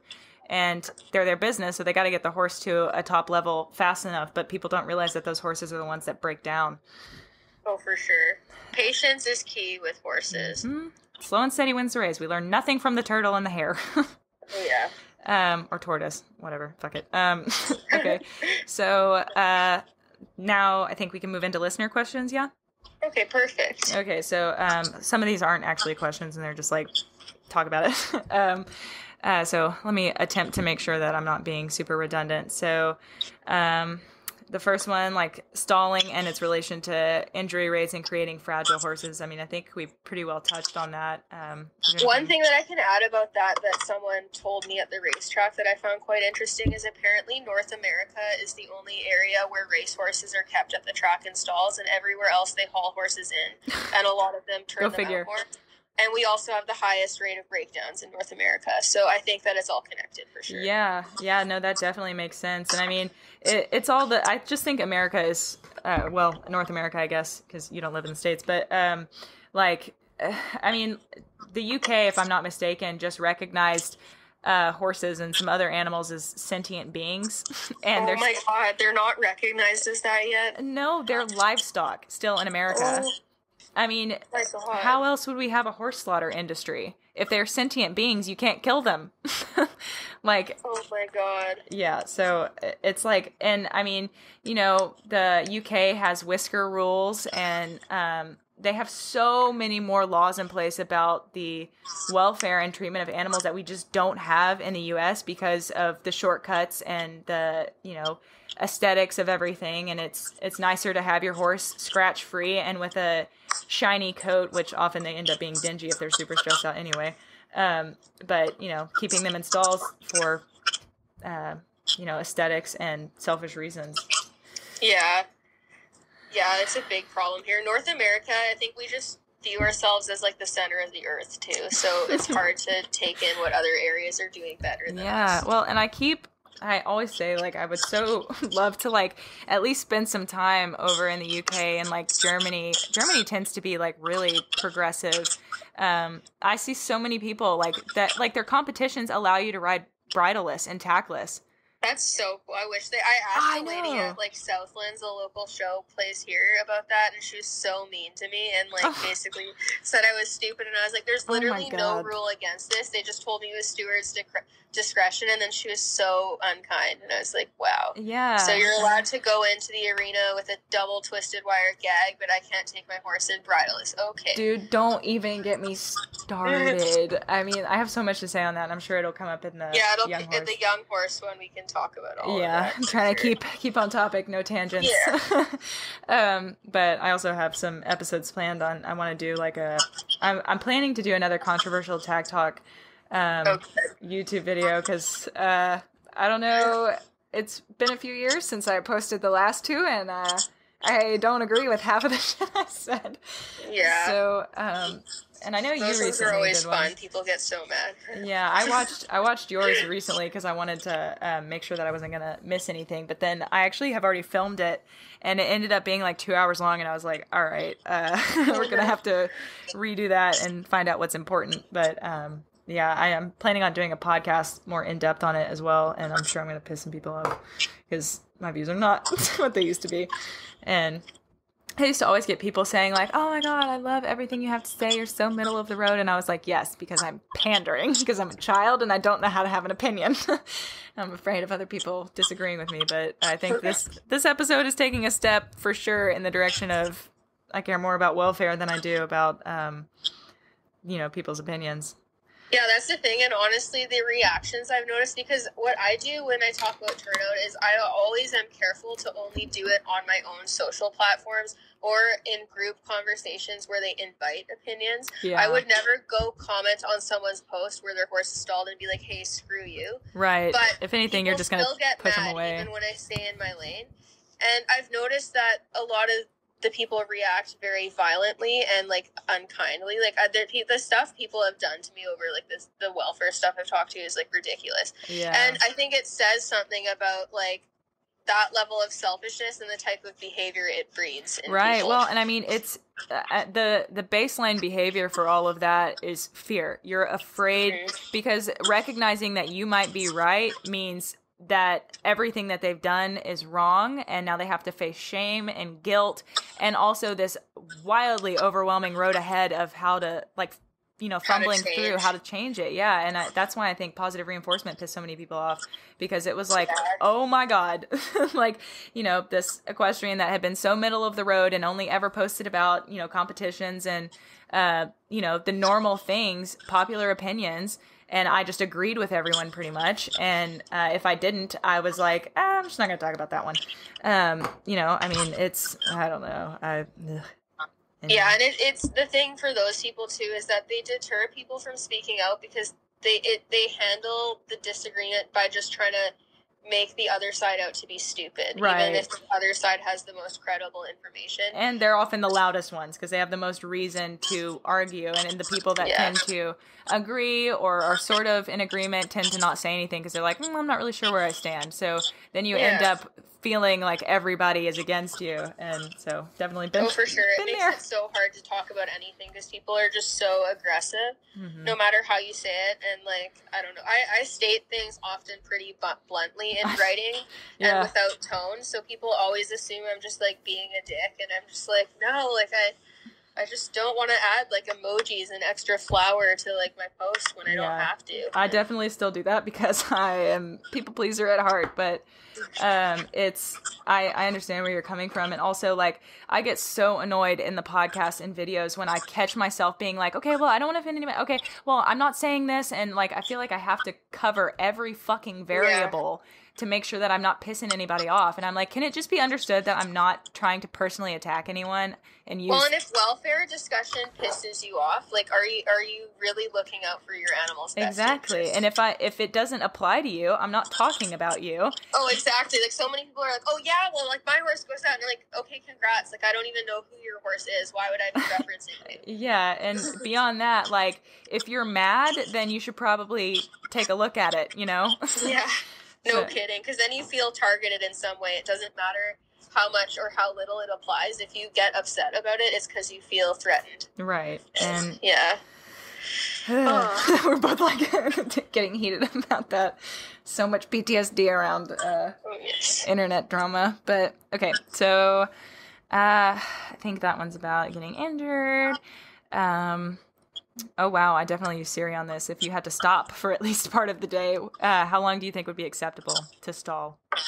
If I had to stall for at least part of the day, I wouldn't want my horse stalled for longer than they're out in the paddock. So I think I'd only want them stalled for like up to 8 hours a day. I'd probably want it similar to what people view as acceptable for dogs. And I think it's 8 hours that they say no more than 8 hours in the kennel. Mm-hmm. I agree. So I'd say the same for horses. Yeah. I still I'm sure you feel similarly. Like, I just like thinking about putting Zoe back in a stall, like, gives me like instant anxiety. I'm like, oh my God, she'd be so stressed. Like, well, and 8 hours is such a long, like Milo, honestly, if he had been stalled long term when I got him, he would be one of the horses that people would want to euthanize for aggression. Because even when we had to put him on paddock rest for his injury like several years ago, he was so mean to everybody. Oh my God, that's how Bo was. Yeah, like awful, like so unhappy, and then it came out in aggression to other people.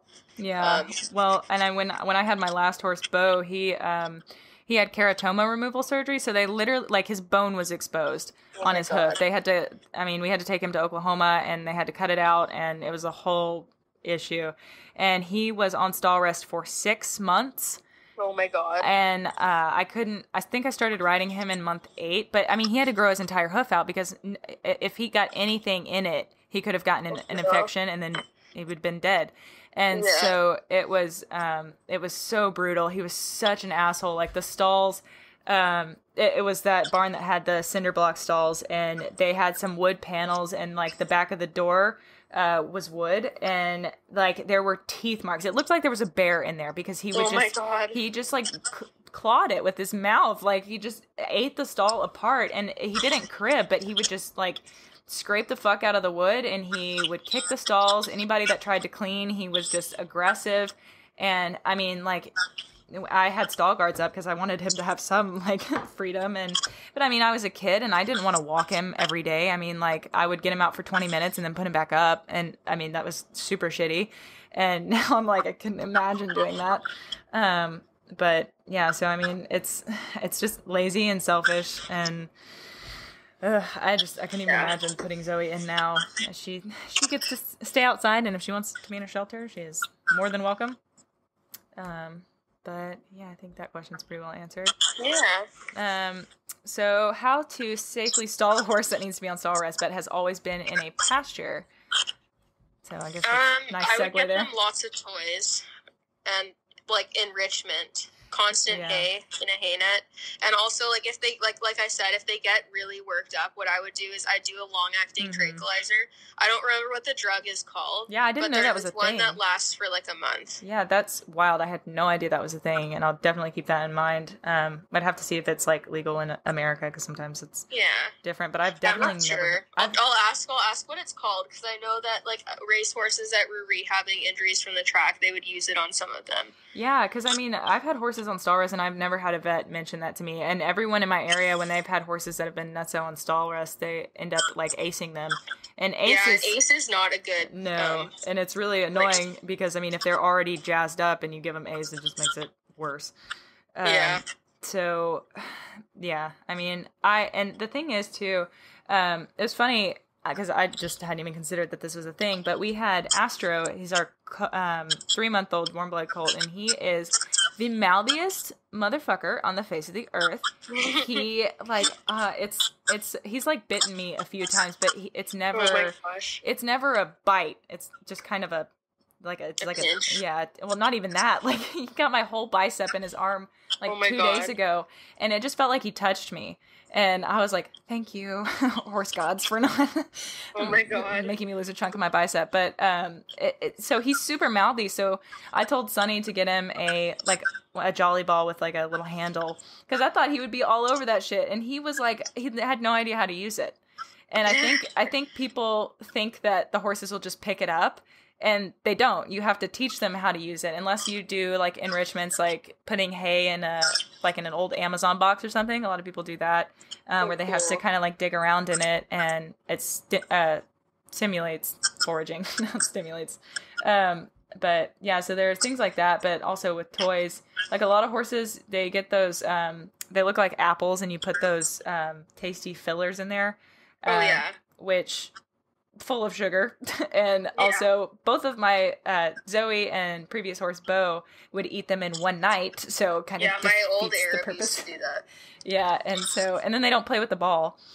And so I mean, like, I think people give kind of like a half-ass effort. They're like, oh, this is good enough, he has a ball in there, he just doesn't play with it, and then they blame the horse. Like, no, you have to teach it how to do that. It's not in their natural ethogram behavior repertoire to play with balls. Okay, let's move on. Okay, so this one, I don't know if you have any like research on it, but does keeping a horse in a stall for the majority of the day negatively affect hooves and overall health? I mean, I think we pretty much, I mean, I don't have any like statistics or anything on hooves that I think talked about. It definitely impacts it negatively impacts their health for sure, because like I said earlier, like the stall vices and like they call it stereotypical behaviors in science, like weaving, cribbing, they're all called that, and they basically only exist in stalled horses, and like they came about from us stalling horses and the stress that we inflict on horses. So that would be mental, like, poor health. And then the physical poor health would be the lack of circulation, the respiratory issues. And I'd say the mental health though is the one where people see it the most obviously, but they will try to often mislead people why the behaviors exist. And I mean, it goes back to the cognitive dissonance, and it's actually really interesting because when I asked on Instagram about the stalling and what people thought, and people brought up the respiratory issues, I had never even considered that. And I mean, I'd seen people saying like you need to put lime over the urine spots or let it air out for a while so it doesn't get too bad, but I just never really considered like the distinction between, because like I guess let me make a distinction here. There was this Instagrammer a while back, like this was years ago, and she used to train her horse to smile by using ammonia, and that's actually pretty common. And Wow. like, let's not, because it makes the horse do the flehmen, or however the hell you pronounce that. Oh my god. Do you know how to pronounce that by chance? Yeah, I call it flehmen. Okay. Yeah, flehmen. I'm like flamin'. Or smiley lip. Yes. So when they lift their lip up to smell better, you can teach them to smile that way. And she was doing that, and she got hella hate for that. I mean, like, people called the animal services on her. Oh my god. It was a whole ordeal, but then you do the same thing, and it's obviously not as concentrated as it would be in a cup, but like it's pretty much the same. I mean, it would add up like over the hours that they're exposed to it, though, so it's kind of ironic that people throw a fit over that. But exactly, it's what you're talking about, like, you know, the distinction between horses and dogs. It's double standard, because one is self-serving and one is not. Okay, so do stalls with run out give a significant improvement over stalls with no turnout in terms of quality of life? I don't think they've specifically studied in and out stalls, but they did do a study on stall bars and like horses being able to see out and interact with other horses, and it did make a significant difference. So I would assume in and outs would be the same, but honestly even better because they'd have more movement. Yeah. Okay. So what to do? This one's like kind of like I guess a personal. What do I do if I have a horse that I absolutely have to put on stall rest and he's very anxious? He paces so much that his stall is mud. I'm guessing like I would assume they don't know about the long-acting tranquilizers, and I'm sure that's what. But in the event that is not legal in America, like what would you suggest outside of like enrichment? I would look into like some of the more potent calming supplements and see like what ones are the best ones on the market right now that you can feed daily. Yeah. And then the other thing would just be, if he's not already getting free choice hay, I would get him a slow feed net and give him free choice hay. And if he's able to eat stuff like alfalfa, you could give that to him because it's a little bit coarser. So if you mix that with the grass hay, it'll take him a little longer to get through it. And typically horses really like the taste of alfalfa, so it'll keep him busier. And then if there's any way to make it so he can see other horses in the stall, if he can't already, that'll help. Or if there's any way to take like the window down so he can at least stick his head out and look out, that generally helps as well. And then obviously if you're allowed to hand walk him, just hand walk him for as long as you can each day. Yeah. And I think also too with that, like, damn it, I tried to stutter so I couldn't get back to my thought. It left. Shit, I hate when this happens. See, this is normally at the point where, like, if I'm filming, I'll just, like, take a break and, like, rewind and listen. Yeah. But I was going to say something else. I totally forgot. Oh, I was going to say something about, like, if you're concerned about gaining weight by having hay all day long, obviously the slow feed net should help, but at the same time, like, you can adjust the grain accordingly because, in my opinion, it's much better to just do an all forage diet with choice minerals. And if you have to give them a certain supplement, like you said, if you have to give long acting supplements for calming, to mix them with just a little bit of food and try to reduce the what do they call it? Like, I have the word commercial and condensed stuck in my head.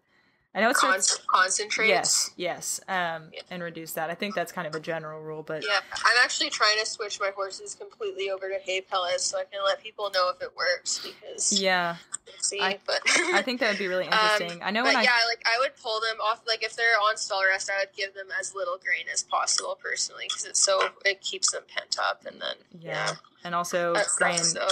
And grain, like most people feed, like oh my God, one of the horses that we had here, he was so thin when he came to us, but he was so prone to ulcers.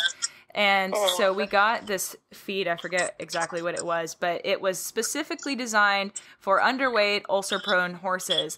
And when I started doing the minimal looking into nutrition that I did, it had like almost a 10% sugar in it, and I was like, what the hell? I was like, the horses' bodies are not designed to process near that amount, and it's a guarantee for ulcers. And I was like, how on earth are we, I think it's because boarding barns, honestly. Like, if more people had to learn about the actual day-to-day, like you would with a dog or a cat, you know? 100%. Like, you're in charge of your dog or cat's nutrition directly, and I don't know, I think it would be better if, like, when people started taking lessons, if they actually learned more about, like, equine behavior and nutrition. And, I said the same thing in my... like you said, like, sugar also wrecks their feet. So that's why so many thoroughbreds on the racetrack have such bad feet and thin soles. Oh my god, I know. Me and Sunny were just talking about that. It's atrocious. The ones that we get off the track are just like, oh my god, it takes forever to get their feet back. And I think too, there's another kind of like, you know, people have the conspiracies about the pharmaceutical companies. Like, do they really help you, or are they trying to sell? And so when you market a feed for horses that are ulcer prone to help them, it doesn't really do you a whole lot of good to fix the horse, you know, that has ulcers, because then you stop selling that feed. Like, yeah, exactly. And also, like, it blows my mind, because I would also like to just kind of do a ration balancer and the vitamins and minerals and whatnot, and just do like just a pretty strict hay diet. And I'm sure when I have my own place, that's probably what I'm going to end up doing. But here, I don't have full say, and I'm pretty happy with the feed. And Zoe doesn't get very much. Just enough to feel like she's participating in breakfast. Yeah. You're not feeling left out. Right. And so, but yeah, I think it's that elitism too. Like, oh, my horse gets the fanciest feed that money can buy, and he gets this amount and these supplements. I'm doing so much. Look how much I'm doing for my horse. And it feels wrong to not, but it's more natural, and it's actually better for them to do that. But the feed companies, you know, are the ones that fund the studies, and they're biased, and they want you to believe that your horse needs their feed. Otherwise, they would be out of business. They sponsor trainers too, so then the trainers are selling the product too. Mm-hmm. And honestly, even at the upper levels, I think the main thing that people need to start realizing too, and this goes into the stalling debate, because a lot of the upper level riders are guilty of stalling too much. I think more people need to realize that someone being an Olympian, riding like 5-star eventing, showing a Grand Prix, whatever, it doesn't mean they actually know anything relevant about equine behavior and like how to properly care for them in terms of like feed and like turnout and stuff. Like, you can be an excellent rider and you can train horses up to that level, all while taking advantage of them and not taking fair care of them. And most of the time it comes from circumstance. And like, I mean, people always say, like, back in the day, well, I didn't have all the money. It was hard work and blood and sweat and tears. But the opportunities were different back then, number one. And showing and competing was not as expensive as it is today. And also, like, people get different lots in life. And I mean, if you just end up with the right trainer and get going, then, I mean, you don't have to learn. And you can just, like, do everything that you've been taught. Sorry, I'm playing with a tripod thing because... Oh, no worries. Well, and if you're a new rider, you also don't know where to even start. So you're so likely to get taken advantage of. And, like, the fact of the matter is, most of the barns that appeal to beginning riders are the exact ones that will teach you, like, at least one bad thing. Maybe lack of turnout, blessed horses in saddles that don't fit, that are ulcer-ridden and not happy. Right. Or... there'll be something, because most of the places are like that, and there's not the same emphasis on like equine behavior and proper animal husbandry in the horse world as there should be. Right. And with dogs, like you said, when you have primary control over their care, you're probably going to put time into going to puppy classes and maybe reading a book or two and making sure that you ask your vet and make sure you're feeding the best feed you can for your animal. But well, and the other thing that I've noticed too is that, like, since I live on the same property with my horse, like, I can see them out of my bedroom window. A lot of boarders will claim, like, oh, my horse doesn't do anything in turnout, he doesn't play, like, he doesn't like it, there's no point in him going out. They'll say things like that from the mere few hours that they're at the barn. But if you actually sit here all day, like, they'll lay down numerous times, they'll be playing, and they'll have, like, little kind of run-arounds and scoots, or, like, just play, like, standing still and nipping at each other and just playing that way, or hanging out all together and eating hay together. Like, they do lots of stuff, and I don't think people realize how much they actually move around. And, like I said, my field's not as big as I would want it to be, but they're busy. Like, they're going to check stuff out. Like, when they're at the bigger field, they'll nap at the top of the hill, then they'll go to their hay, then they walk all the way down to the end to just stare at the cows that the neighbor has, and then they run back. And they do all sorts of things. Like, I think people not being around to see how their horses might be lethargic and depressed in their stall, or how they might have really obvious stall vices that extend for hours and they might not be aware of that. You don't notice those things unless you're at the barn all the time, Right. like all the time. And beyond that, like what we were saying about the professional aspect, there is a motivation to, promote a certain way of treating horses. And that's where you get the boarding barns where, like you were saying about the lessons, you often get taught, ponies are just grumpy because that's their personality. And, the saddle doesn't really need to fit.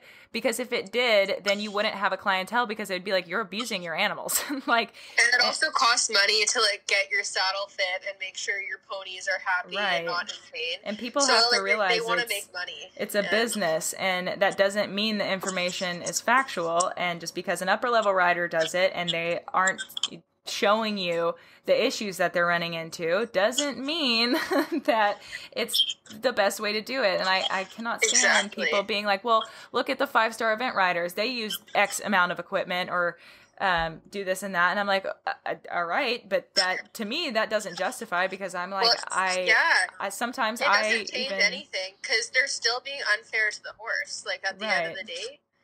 And this is obviously not the greatest comparison because this thing that I'm going to say is way more serious than what's going on with the horses. But we're learning right now in the world about how big this human trafficking ring is in North America and how many high profile people have been involved. It's not that hard to think that there'd be lower scale things like this happening in the horse world where they're doing unfair things to the horses and either covering it up or teaching people that it's okay so no one questions them because it makes them money and they can produce horses quicker, turn them out more, and if you can stable more horses on your property and have less turnout pens, you get more money from training horses and boarding horses. Exactly. And the horses that are the ones that get rushed and pushed through the training are the ones that, they're doing that because they need to be sold and because the trainers don't make money otherwise because their entire business is selling horses based on their name. And if they're not competing at those upper levels, they don't have a name and they don't have a business. But that doesn't mean that those, like I was saying about gag bits and certain pieces of equipment, I'm like, if you have to use that, maybe we don't need to be running that level, why are we prioritizing jumping a certain height or going so fast or pushing the horse literally to its limits? I'm sure people remember what happened with Elisa Wallace. And it's not necessarily a comment on her character, but what happened with her at, was it badminton or Burley where she got yellow carded for... I think it was badminton. No, Burley. I don't know. It's one of the B ones. I think it was badminton. Yeah, and she got carded for pushing her horse past exhaustion. And I'm like, if the event is that hard where a horse at that level can still be so wiped out, it just, I don't know. That's where I run into issues. It's honestly, I'm not an event rider, but horse shows in a lot of ways, they're just becoming a massive dick measuring contest. Everyone is trying to flex their wealth, how nice their horse is, how much they can do, how big, scary of jumps they can do, how many scary cross country fences they can do.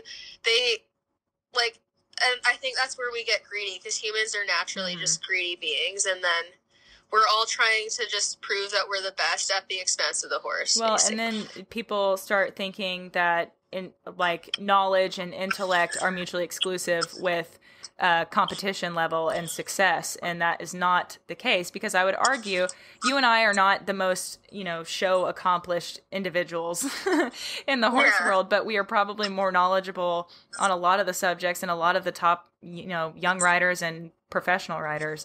And it's just because that's not what you're taught. And when you go to Pony Club, you get taught how to rap, maybe. A little bit about feed. You don't get taught the behaviors, and that's the thing. An upper level rider for sure could ride a course better than me, for sure. 100%. They'd be able to get on and they'd be able to do it because they've had way more practice at that level. But they would probably be missing out a lot of behaviors of their horse that I'm looking at and noticing, and certain aspects of people's honestly, when I'm walking through new places, I can't help it. I'll just be kind of scoping out how fair it is to the horse, if the horse looks unsound, if they're in pain, and I don't know. Yeah, and if you say anything, they're like, well, the horse wouldn't be doing it if it didn't want to. And I'm like, yeah, it has nothing to do with your bits and whips and equipment. You're right. Then when it says no, you just beat it. Yeah, okay. Well, and it's sad because the horses that put up with that are so resilient and like good natured, and then the ones that can't mentally handle it and crumble and turn into like basket cases, they're always ruled as the bad horses. But realistically, they're just not as able to cope with the mistreatment as other horses. Right, nor should they be. And I completely agree. I mean, like, I think you and I have what would be defined as the typical problem horses, because Zoe came from, I mean, she was very hot and just could not tolerate the things that most horses can tolerate in the show environment. She was beyond stressed out. And I mean, like I told you, she was standing in the corner of her stall, bumping her nose against the wall. And most horses at shows, you know, I don't see them doing that. Some weave and some crib, and I mean, they have stereotypies, but Zoe was particularly sensitive to it. And I know Milo has some issues in his history and traumas. Oh, yeah. It's sad because people wouldn't notice it in the same way. And I've actually had people tell me things about his behaviors that just like simply aren't true. Like when he used to pin his ears at people when you'd bring his food in, and he wouldn't do anything, but he'd just pin his ears and make a mean face, and people would be like, oh, he's being so bad, like he's so aggressive, like he needs to be put in his place. And this was when like he was in an In-N-Out paddock, and the lady chased him out of the paddock, and he caught his hip on the door, and he's still afraid of doorways because of it, on and off. But they labeled it as like him being aggressive when really like he had gone for so long without any food that there's like a panic response almost. Like you want to make sure you get it and you're getting possessive of it. And now he doesn't pin that badly and he doesn't act that aggressive. But what he does do around grain time is he makes like a chewing motion with his mouth, like kind of like I have to film it one time. He just kind of chews his mouth with his jaw sideways, and it's kind of like nervous tick. Yeah, I can't remember. I think in Raquel Dreisman's book, The Language, Signs, and Calming Signals, she talks about that. Sometimes they call it a jaw stretch, and I think there's something else. There's also a difference between like tongue out licking and just licking and chewing and stuff like that. And I mean, and my favorite. I'd love to learn more about tongue out licking because he does that all the time after I feed him stuff. Yeah, it's normally kind of like if I'm not mistaken, I'm pretty sure it's been a minute since I read the book, but I'm pretty sure it's a come down from the sympathetic nervous system. And I would assume at the time he's getting really worked up and anxious, like excited or nervous from past history about food. And then he's kind of coming down after, like you said. But I think my favorite thing that's a perfect example of what you're talking about is people commenting on your things being like, oh, chestnut mares, am I right? Oh my god, yeah, and he's like a gelding. Yeah, I love that. Well, and like honestly, like he just likes the things that he likes, you know? Like he can't be bothered to meet a horse that he's not met before. He doesn't really care about most of them. And and he's not a mare. He's like honestly the most expressive horse I've ever met in terms of what he's willing to communicate with other horses and with people. And that's not something that people should be like stereotyping in a bad way, you know? And I feel bad for mares because they like with Zoe too, a lot of people would probably want to write off her behaviors as like her being in heat or like moody because she's a mare, and it's not. Mares are more sensitive. It's hotter because females are, you know, genetically more emotional, which is not fucking true at all. It's all about socialization, people. But with mares, it's anthropomorphic. You just put the things that you believe about people, which are inaccurate, onto the animals. And then, I mean, that's where the whole dominance theory shit comes in. And then, see, I said that if we're going to be feminists, we need to not stereotype all mares. I thought that was the best thing. No, I know, but it's also because people have an issue with being feminist. But I like feminism is important because it is weird, and like just in general, how much we just enforce certain static views in society, like even on animals, like it's so weird. Yeah, and I agree. And I mean, like I think people get because I mean I'm the same way, and I'm in South USA, so I mean it's especially not accepted here to be anything left. So I have some, you know, views that I'm like, oh, maybe that's not how the rest of the world thinks, and actually how I think. I've just been kind of indoctrinated that way, and feminism is one of them because, you know, I'm used to people screaming and only focusing on the people that are being so loud and ridiculous. It's kind of like, I compare it to vegans. Like, people that hate the vegans that are like, horse riding is abuse. And also anything to do with touching animals and not just letting them be wild is abuse. Like, those people they do not speak for the majority of vegans. And that's how I feel about feminism. And I'm and then everyone sees them and they hate them because of it. And it's true, because some people take way too radical of a stance. And even if they have good ideas, it scares people away from it because it's just too... That's exactly what happened with me in positive reinforcement. I went exactly. way too That's what I was wall. actually thinking of, is that people go too hard and then they make people not want to try it at all. Right. And that's what happened to me. I know it was a guilt reaction that I was like, fuck, I have to distance myself as far away from all of that as I can. And now I've kind of like leveled out a little bit, where I'm still predominantly positive reinforcement minded, but I definitely use negative reinforcement pretty often. But I try to make it in more of a non-escalating way, which is arguably quite difficult, but that's the goal. But yeah, so I mean, I agree with the feminism. When you said that about mares, I was like, oh my God, nail on the head. Because nobody's ever really called Zoe marish, because she doesn't really pin her ears ever, and that, I guess, is what makes a mare is ear pinning. Yeah, that's what makes Mila apparently. Yeah, exactly. And it's just, it cracks me up that like people are like, oh my God, you can't say, oh, you're acting that way because it's your time of the month, or because you're a woman, you're overly emotional. People get offended, but then they turn around and say the same exact shit about their animals. I'm like, yeah, and then the bad thing is I've seen it cover up like so many mares that are just genuinely like in pain and uncomfortable. They get it written off as just like being in heat or just being a bitch, and then they get...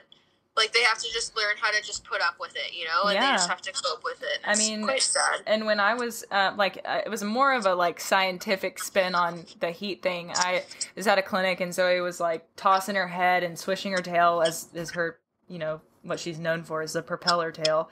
And everybody always was like, oh my God, she's so spicy bean. Like, look at her tail. It's a propeller. Oh my God.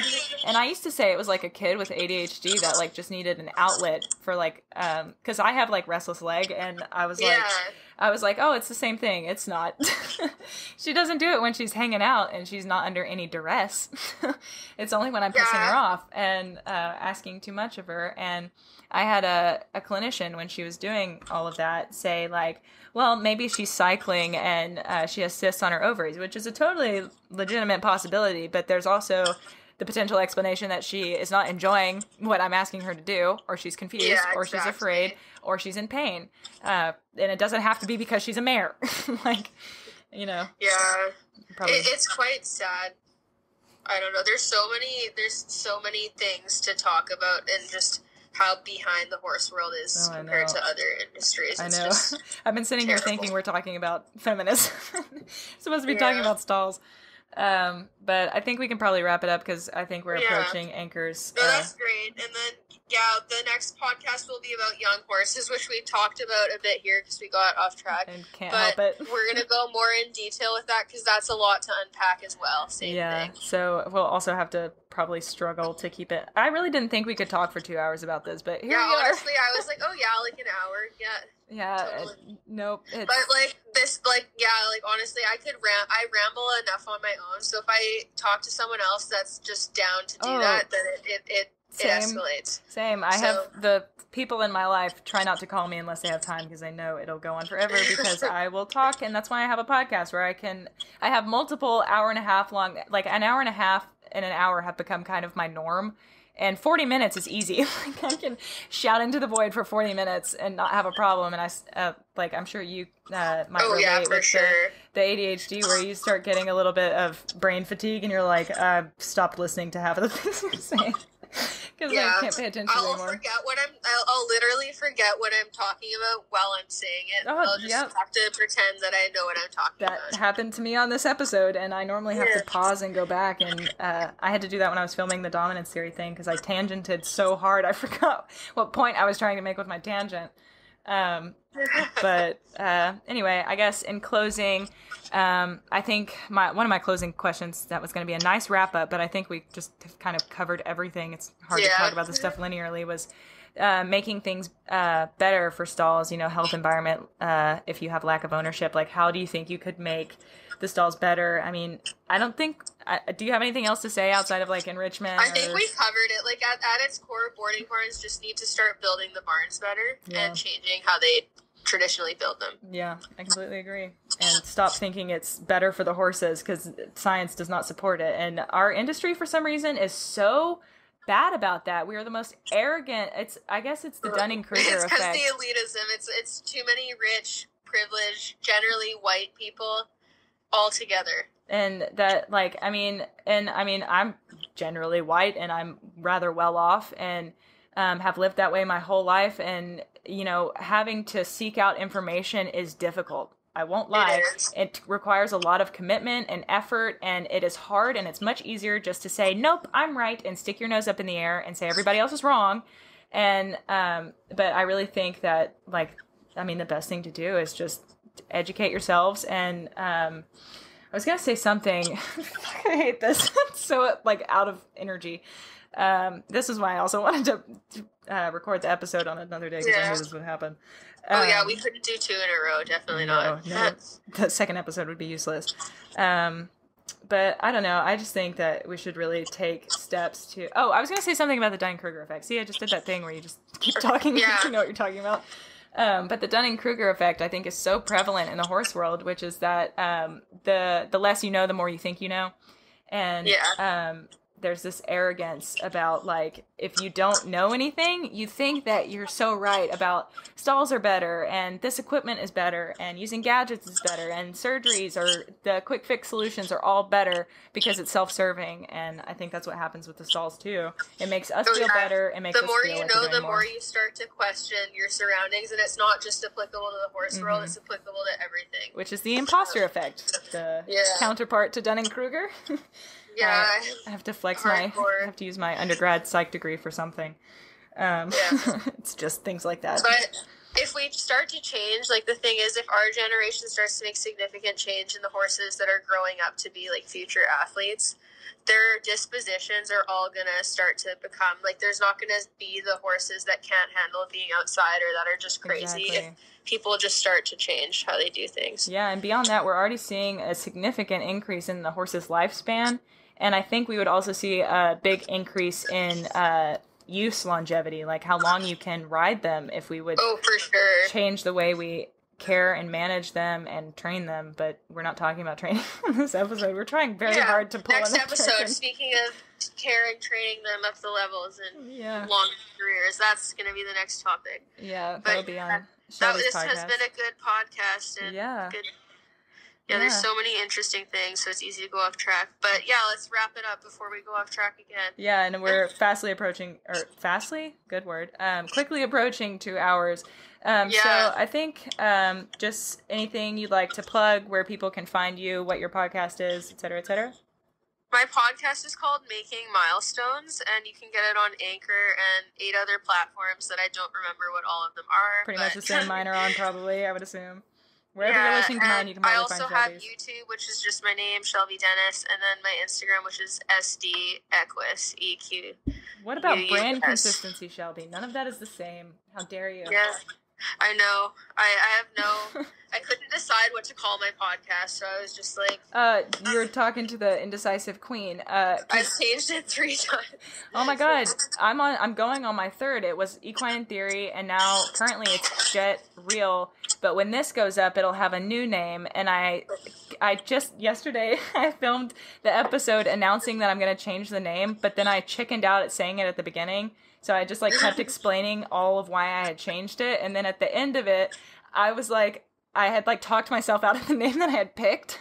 Oh my god! And so you picked a different one? No, so I still haven't announced it. And I said in the episode, this is probably going to be meta for the people listening to this one, but I just decided, I was like, okay, I'll announce it in the next episode. So I have until Tuesday to kind of pick a new, or I guess next Tuesday to pick a new name, and then.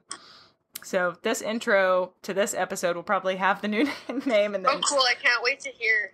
Yeah, and then it'll end with me being like, I still don't know the podcast name is, but what's the name? Yeah, it's hard to changes decide. it again just in next episode. My new name. Yep. But anyway, thank you for having me on your podcast. Yeah, absolutely. And, there's a lot of good things to talk about. I think it would also be cool to do one with all of us, and then Marsh, that's Alta Ventura. Oh, I know. She was like, I'm so excited to hear about the guests, and I was like, well, you just signed yourself up, so. Oh no, she's great. That would be awesome. Yeah, I would love to have her on. But yeah, I think this has been awesome. I'm sure I'll have you on again at some point in the future. Yeah, and I'm looking forward to doing one for my channel too. Yeah, me too. And I definitely want my listeners to listen to all of that. But I'll go ahead and hang up with you and then finish up here. And I guess you and I will talk on Sunday for your episode. Yeah, sounds good. Thank you. Awesome. Yeah, talk to you later. Bye. Bye. Alrighty, guys. I thoroughly enjoyed that. I did not expect it to go in all of the directions that it did. That was absolutely insane. But I think we hit on a lot of topics, and I tend to agree with Shelby on most things. And it's interesting because we talked at the beginning, I think before we got on the call, that we've publicly and privately argued on a bunch of training and welfare.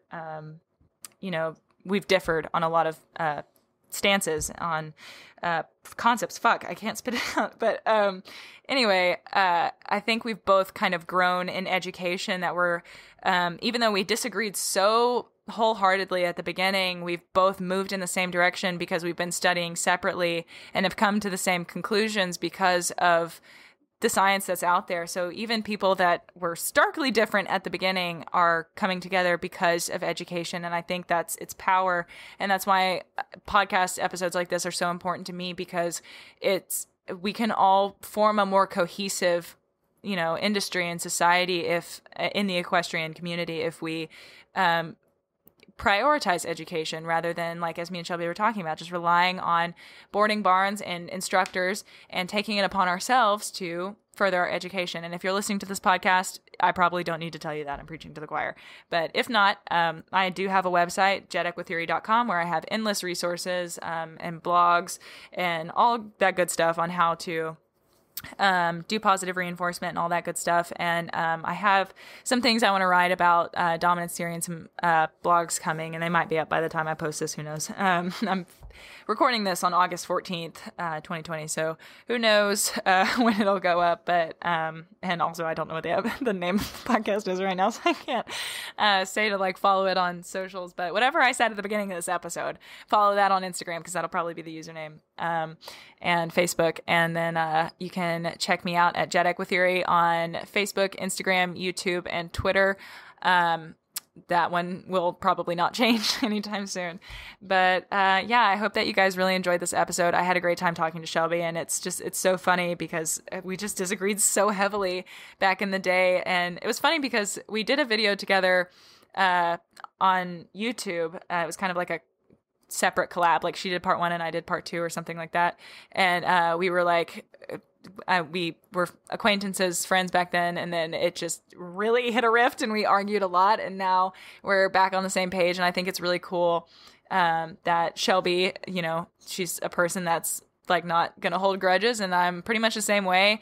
And I think people like that are hard to come by, and people that are willing to admit that they've been wrong. And we talked about it privately before the podcast, that we're just both like, yeah, I just didn't know back then, and now we do. And that's okay, and don't hold any resentment. People are allowed to grow and change, and I think that is going to be one of the most powerful takeaways in the future. We're talking about how we want to see these changes happen, and the most important thing, I think, is to not shame people into, changing, or shame them for not changing, because then you're just going to drive them further into defensiveness, and they're going to want to stay there, because if they admit they're wrong, then there's a bunch of shame and negative emotions that come with it. So I think it's best to, you can help people along and stand up for what you believe in, but at the same time, if people are willing to change, be open to that and accept that, and welcome them, and don't be like, oh, well, you were an idiot before. Like that. It's not helpful, and it makes people want to leave your side again. So not that this is all manipulation, but I'm just saying, be a decent human and allow people to grow and change. You are not the same person you were 5 years ago. I hope not. And so there's no there's no sense in being rough on people for changing their opinions. I do it all the time, and then I talk about it, and I have to be like, okay, well, actually, I don't believe that anymore.